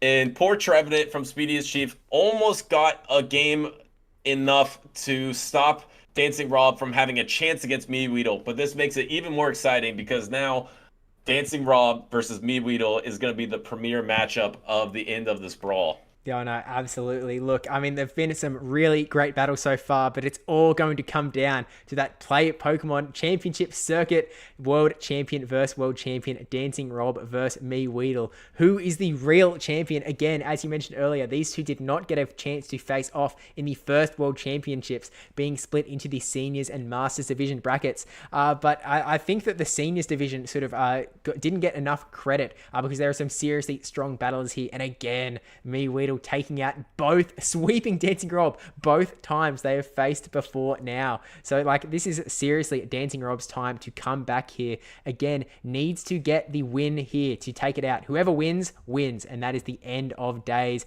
Again, just looking at the numbers, even if DancingRob only goes 2-1, they'll be tied on a score, but with the 1v1 tiebreaker, DancingRob having defeated MEWeedle in that 2-1 would mean that it is DancingRob. So it is purely whoever takes out this set of three takes out the World Champion Brawl and becomes the one and only true World Champion in the series here. I'm pretty excited about this. I'm super excited. It all comes down to this. This is going to be the EU champions going at it for this World Champion Brawl. The Championship Series trainers coming in at the end, taking out some of the Silph trainers here in the long run, maybe having a little bit more experience in this open Great League format, like you mentioned. If it was Battle of Fortresses, you know, it would have been a little bit different for the Silph champions. But I just want to say, though, shout out to Silph in general, because none of these trainers would be here at this stage without the practice, the hours, the community of Silph. I mean, a lot of these trainers got their start. I mean, you talked about DancingRob having a Silph history as well. You can't blame MEWeedle for not having one, because he is such a youngster, just coming into the PvP scene like an unstoppable rocket, just taking everyone out and soaring to the top. But it's really fun seeing the progression of Pokemon Go PvP, and Silph just has such an instrumental foundational piece of it all. No, you're absolutely right. I mean, Silph Arena, quite frankly, is the backbone of Pokemon Go PvP. I almost certainly would not be here today if it were not for Silph Arena. So I'm really am thankful for everything they've done, and really giving us all that sort of baseline understanding of how Pokemon Go PvP works, how this show 6 bring 3 format works as well. It's given us all so much practice, and really, I mean, looking forward to the, I was going to mention this at the end, but of course, the last ever Silph Arena World Championship coming up in July as well. So there'll be one final name added to the Silph Arena World Champion list, and maybe we do this again next year, right, and see an even bigger World Championship Brawl. But yeah, massive shout out to Silph Arena, and of course Speediest Chief and VroomVroomPow doing the Silph Arena proud by putting on a really great showing, with VroomVroomPow not letting a single trainer sweep him through, even getting that one win against the unstoppable MEWeedle, the sweep machine. Sweep Weedle, some would call him. But VroomVroomPow stopping him right there. But with all that said, it all comes down to this: the DancingRob versus MEWeedle grudge match, where DancingRob has much to prove to take on the man who has taken some big wins against him on both the faction stage and on the EUIC grand stage, where their history started. Their play history began at EUIC 2022, both getting their Worlds invitations, both becoming world champions in London, and then coming back again EUIC 2023. And now it is back again with, again, a very two sort of distinctly different teams, very different approaches to this, Butters. Yeah, absolutely. I mentioned earlier that only one of the trainers had the lantern to stop MEWeedle, but DancingRob does have the lantern, but it is water gun lantern, so it won't be as strong against that Azumarill knocked out core, but it's good enough. Like that's why I think water gun lantern is so strong, because you're still beating the stuff that you need to beat, and you're better in some scenarios that you're weak against. So Galarian Stunfisk, you're better. Swampert, you're better. Trevenant, you're actually better. We saw earlier in this tournament DancingRob water gunning down a Trevenant because water gun does that fast attack pressure that the Spark doesn't have. So this water gun lantern is going to be pretty strong against MEWeedle's team. But a key factor is the lantern from MEWeedle is actually going to be Spark. So Spark is going to be much stronger in that lantern on lantern matchup. Yeah, I'm actually almost wondering, with that being the case, is it time for DancingRob's Swampert to really come out and shine? Have that decent matchup up against Lantern with the Spark, good time up against the Galarian Stunfisk, good time up against the Azumarill neutral matchups with Noctowl and Medicham as well. Really only that Trevenant that you're a bit scared of, but as you've seen time and time again, Trevenant can be conquered. And of course, with the potential to land that big Earthquake from Swampert as well, it could do a chunk of change as well. So potentially, depending on the team lineups, team advantages, it could go Swampert's way. But again, through this entire brawl, we have seen MEWeedle come back from the brink of just hopelessness in terms of team compositions. So even if things are looking great for a Swampert, I feel like if anyone is going to be able to come back from a bad matchup, it is going to be MEWeedle. So DancingRob really going to need to play his heart out to take over MEWeedle's dominance here. Yeah, and Azumarill looks so safe against everything but the lantern, and it is water gun lantern, so it should be okay. But it's it's good against Umbreon, it's good against Altaria, it's fine against Galarian Stunfisk, it's pretty good against Medicham, and you start pressuring Shadow Swampert with just Ice Beams. So I expect there to be a lot of Azumarill, just like Azumarill I think has been the MVP for MEWeedle all day. Can it be the MVP to win this World Champion Brawl? And like you mentioned, the huge storyline is MEWeedle is, I believe, 6-0 in other formats versus DancingRob. DancingRob not only wants some revenge, but he wants to be able to take 2 games from this series to not only secure the matchup, but secure the entire thing. So I'm excited to see this is not a normal matchup. These are 2 of the best trainers on the planet, both from the same region, different age division, now in the same age division. A lot on the line and a lot of pride on the line, because DancingRob does not want to lose 3 times in a row to MEWeedle. Look, we could get into the battles, but I wanted to play this real quick because these are the only 2 trainers that are able to rock this pose, and seeing these 2 trainers come at each other, both holding that trophy, it truly means like this is some serious stuff. There is a lot happening here. It's such an awesome pose, by the way. Well, is this a spoiler? Because MEWeedle is actually the one holding the trophy. DancingRob's is invisible.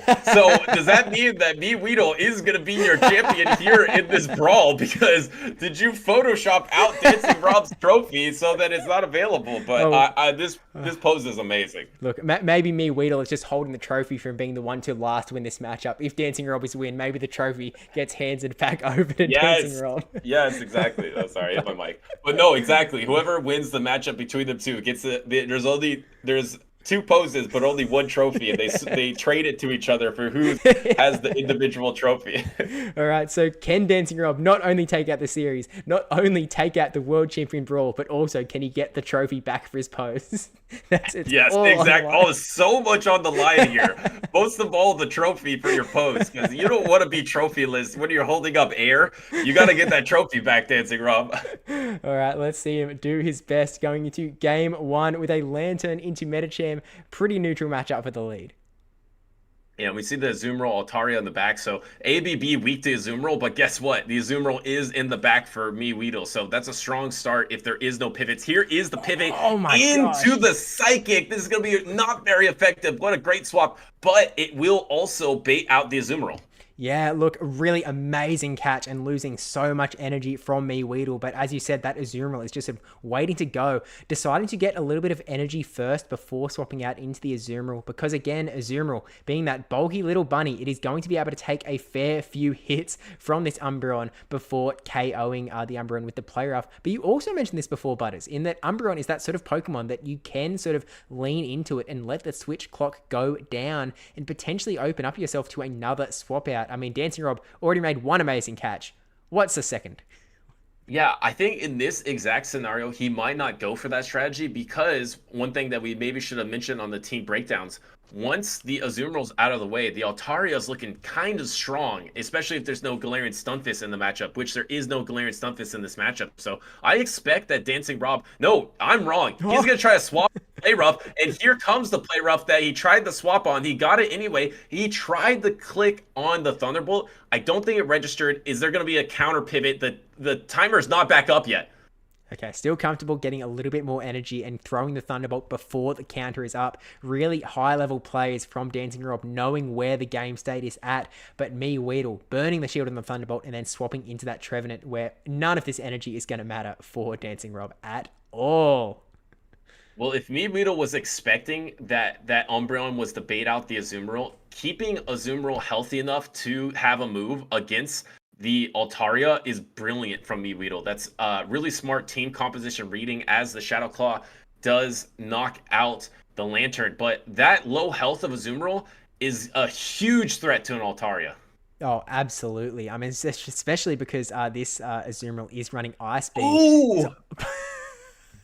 He blind seed bombed. He blind seed bombed, and it landed not very effective. He blind seed bombed to throw against the Umbreon because he thought the Umbreon was going to come in and foul play. So he blind seed bombed to charge attack priority on it. So another brilliant play by DancingRob. This is why they're two world champions going at it here. And can you get this Dragon Breath down? You will be able to get this Dragon Breath down. And here comes a pivot out, and he saved the seed bomb and pivoted out for the Ice Punch. This Altaria is going to get overwhelmed. Wow, there are so many high-level plays here, and you're right, there is a lot coming at this Altaria from all angles. We'll be able to farm up a bit more energy before the Medicham gets to an Ice Punch, but there's so much to push through on MEWeedle's side. So getting the Sky Attack here gets that shield out of MEWeedle, but the Ice Punch is right here. He's mad tapping on the Sky Attack from DancingRob, but the Ice Punch is going to get there, and now DancingRob forced to burn that last shield so that he can get the Sky Attack off.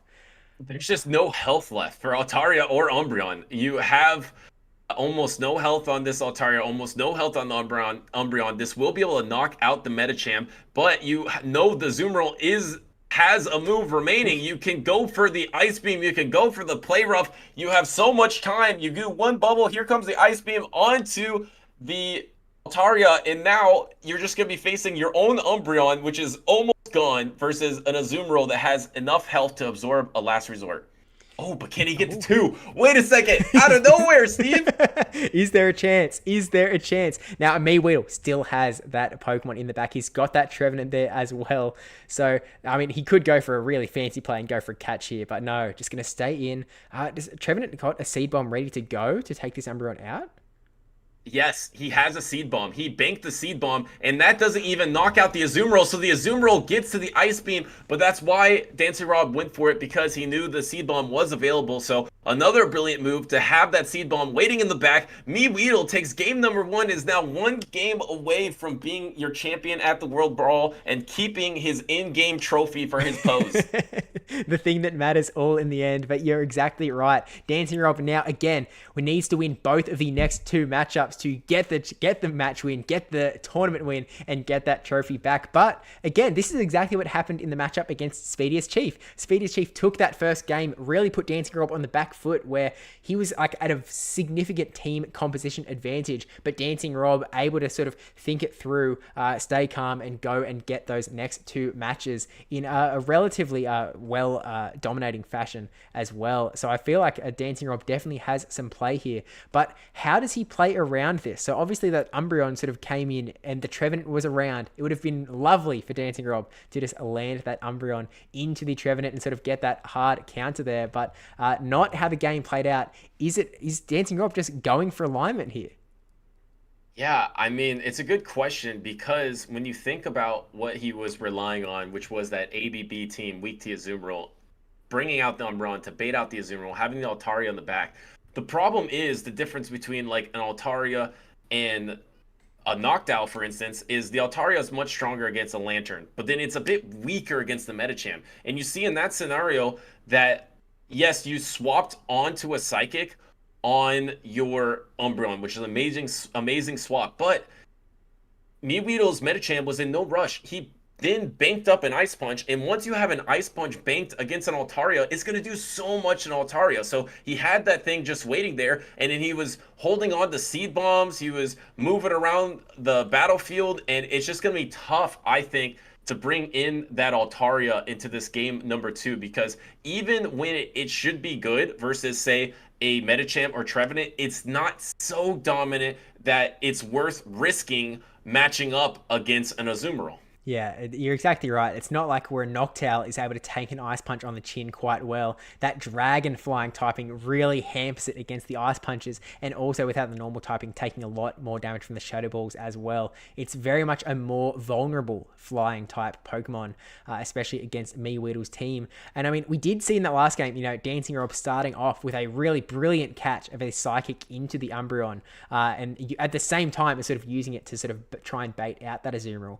But as you sort of mentioned as well, MEWeedle sort of made all sorts of plays through that game and was sort of able to come back on top, even with that sort of energy lost on Medicham, with the ability to just stay in and farm up even more energy on the Medicham, because there isn't a lot of charge move pressure to a Medicham from DancingRob's side. It is purely that Sky Attack from Altaria, which, to be honest, you don't get to it that quickly. You're really sort of relying a little bit as an Altaria player on that Dragon Breath, adding up a lot of neutral damage while you're also getting the the Sky Attacks off.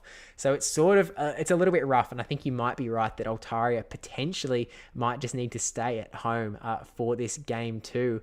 But, it's tricky because you'd really love to have it in that really nice spot where it does okay, but I'm not sure if this is the team you can do it against.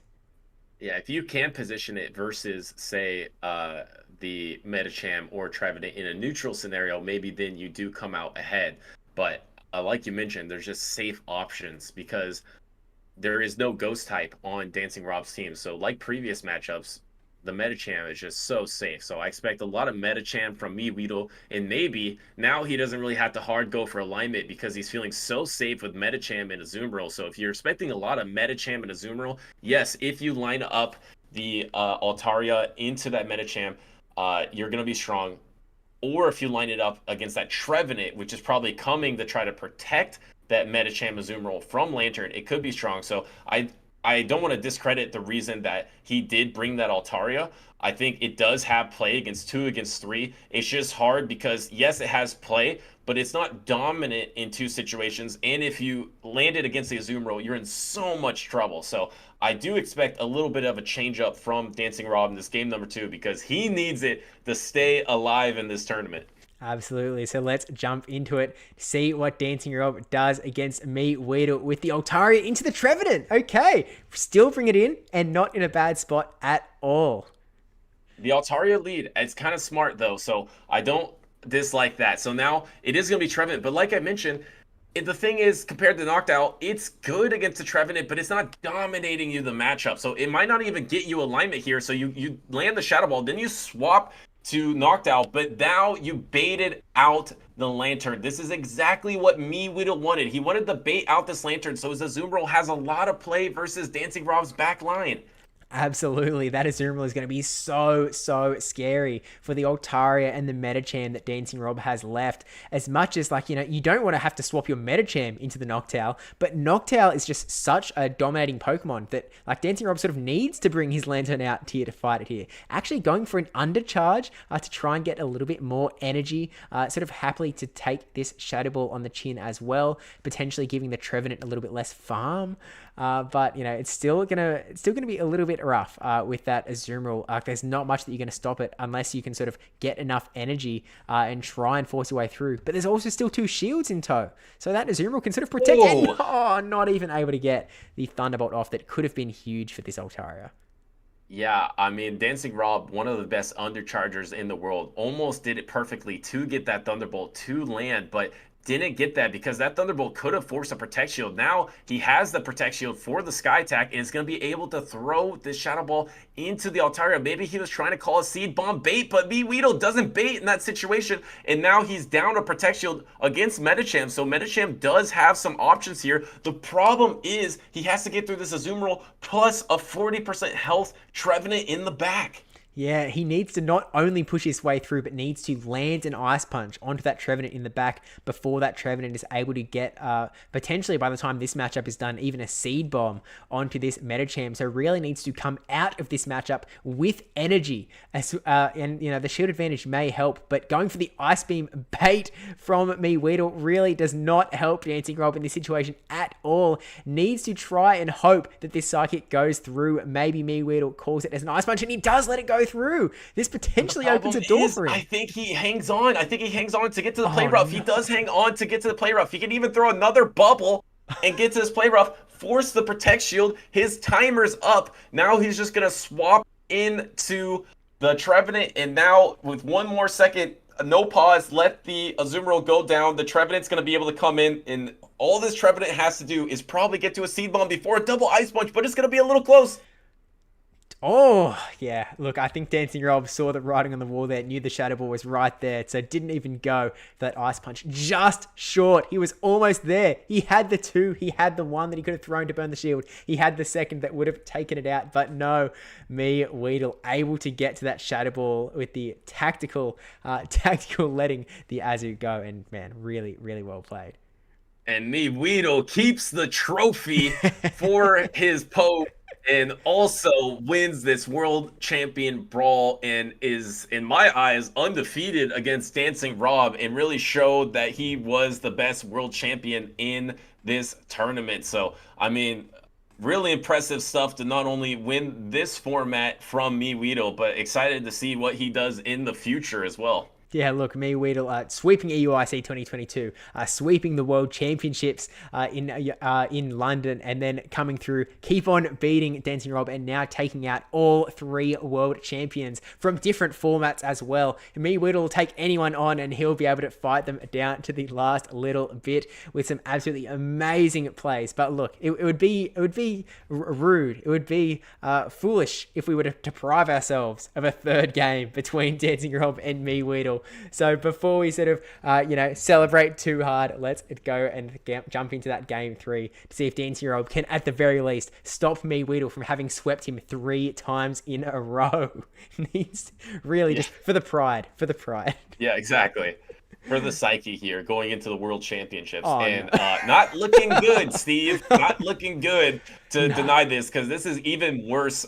This water gun matchup. Well, you know, the thing is, it's actually not that much worse. So you're doing fast attack pressure. If you can land a move, and is this a swap into a Seed Bomb? That was a really nice swap to get some type of advantage here, but. Are we going to see an Azumarill in the back? We do see an Azumarill in the back, Steve.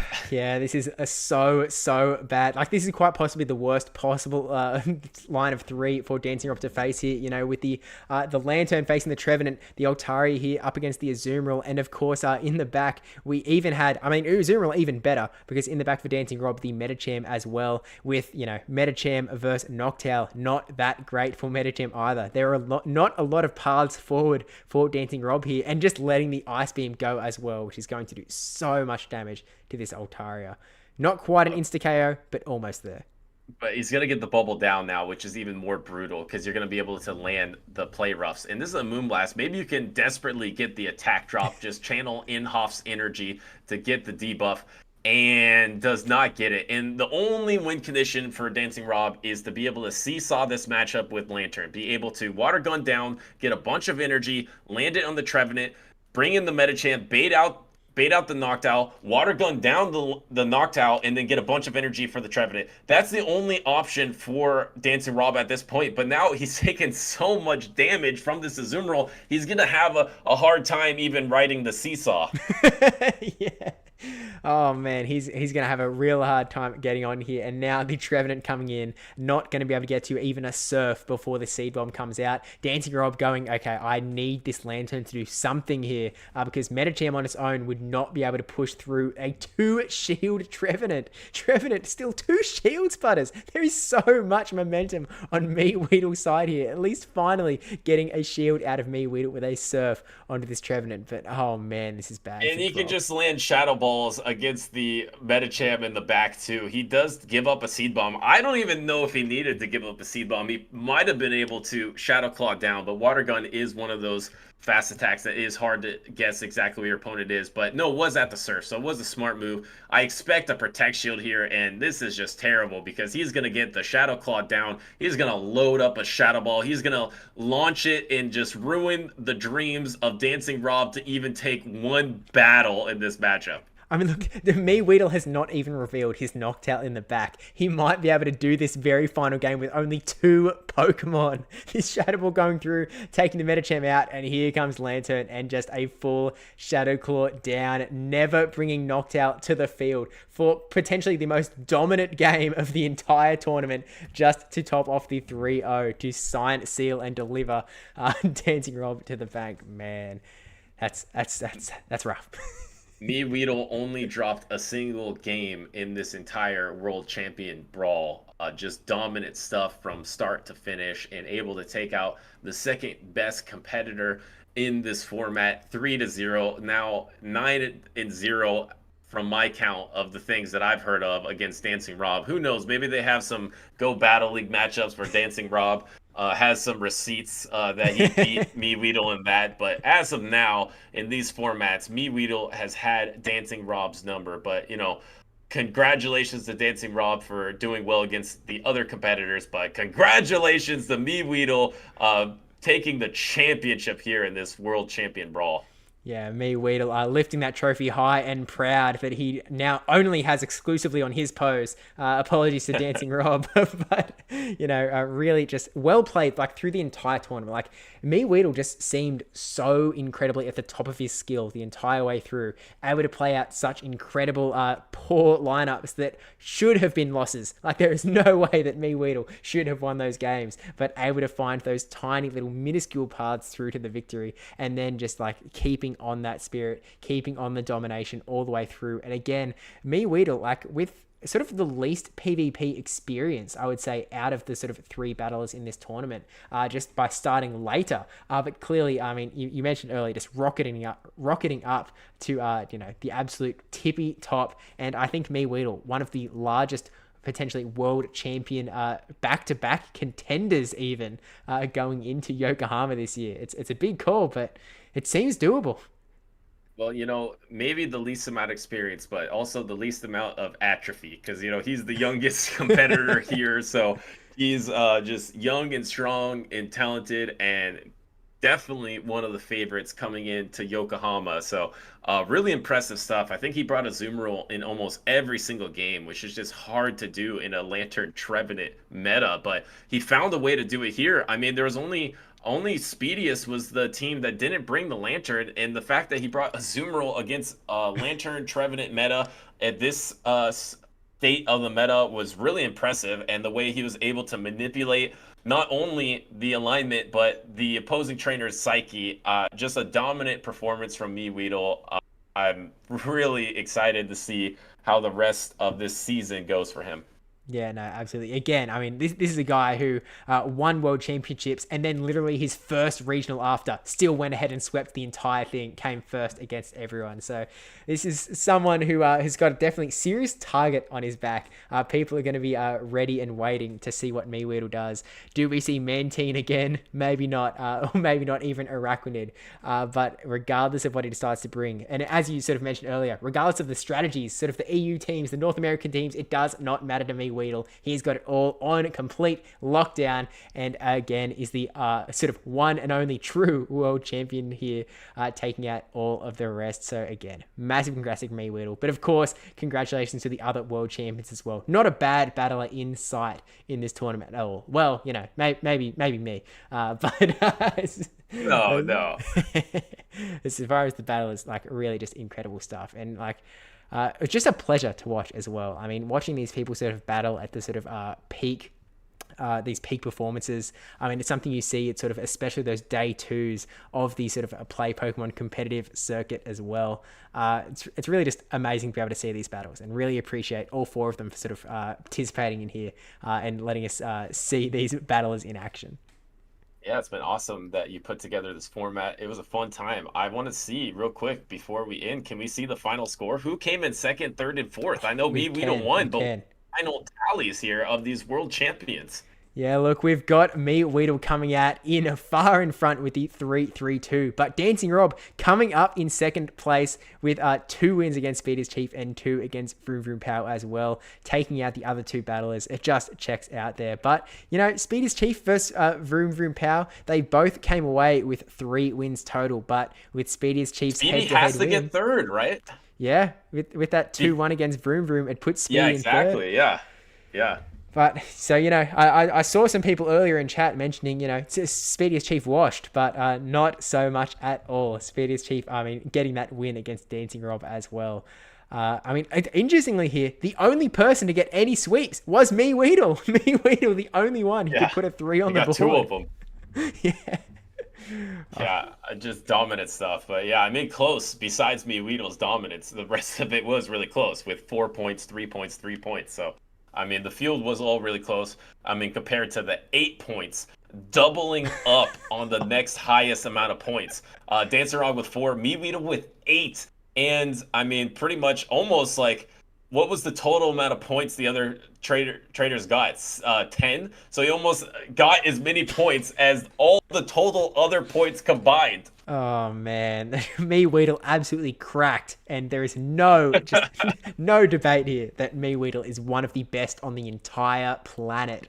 And if anyone ever gets matched up against MEWeedle in anything, in factions, in Silph Arena, in play Pokemon, in GBL, anything, you're gonna be scared. You have to be ready and never let your foot off the pedal, because as soon as you land your knocked out into his Trevenant, he's got ways out of it. So don't bring some sleep. water counters. Bring 6 of them, because you won't survive with only 2. Just go for the overwhelm strategy. It's the only way. Yeah. But, you know, with that said, Sid, massive thank you to Butters for coming on, because it's been an absolute pleasure this last almost 3 hours it's been. You know, seriously appreciate you coming on, because it's been an absolute blast to sort of be a part of this and watch all of this alongside you. It's been a great time. No problem, my friend. Thank you for asking me. It was such a pleasure to be with you, casting with you. I had a great time, and then it was an awesome format that you put together. I really did genuinely enjoy the battles, even though sometimes there was some like alignment where it's like, oh, it's all gonna come down to Trevenant and Knockdown. Even though it looked like that at first, sometimes the way that we got there was fascinating, and the decisions from these top battlers to make their team composition reads, to see how the winning trainer forced the other trainer into tough situations. It was really informative seeing all these top trainers go at it. So thanks so much for having me here, and I really enjoyed my time. Absolutely. Anytime. And I look forward to, again, we've got the Silph Arena World Championships in July. We have the Play Pokemon Competitive Circuit World Championships in August in Yokohama as well. So we've got 2, like in just a few months, we'll have another 2 world champions in the world. And again, the final and forever Silph Arena World Champion will be crowned as well. Never to have their title taken away. Will forever be reigning as the Silph Arena closes down at the end of July. So really looking forward to that. And again, everyone stay tuned to the Silph Arena sort of Twitter and Discord and stuff, because they'll announce the sort of specific times for that World Championship as well. But, you know, I'll be in Japan, so, you know, see you there, Butters. Definitely going to be having a great time for sure. I'm looking forward to it all. Yeah, and there's still a lot to look forward to, like you mentioned, from Silph and from the championship series. So a lot of PvP yet to come, and maybe an update coming soon, because there's going to be a new season in the next couple days. So a lot of exciting times ahead for Pokemon Go PvP. Let's go Boomburst to Zoomerl. We'll see it soon. But not that it needs it in MEWeedle's hands. But yeah, so thank you to everyone for watching. YouTube has a terrible rating feature, so we won't be going anywhere, but be sure to go and support some Pokemon Go content creators as well. I think I neglected to do it, but I immediately after we finish this stream, I'll put Butters channels in the description down below as well. I think I've completely botched it and forgot. My bad. No worries. Everyone type 20 Butters into Google. All the right links will probably come up. But yeah, thanks everyone for watching. Don't forget to like, comment, subscribe, especially that subscribe one, and we'll see you in the next one.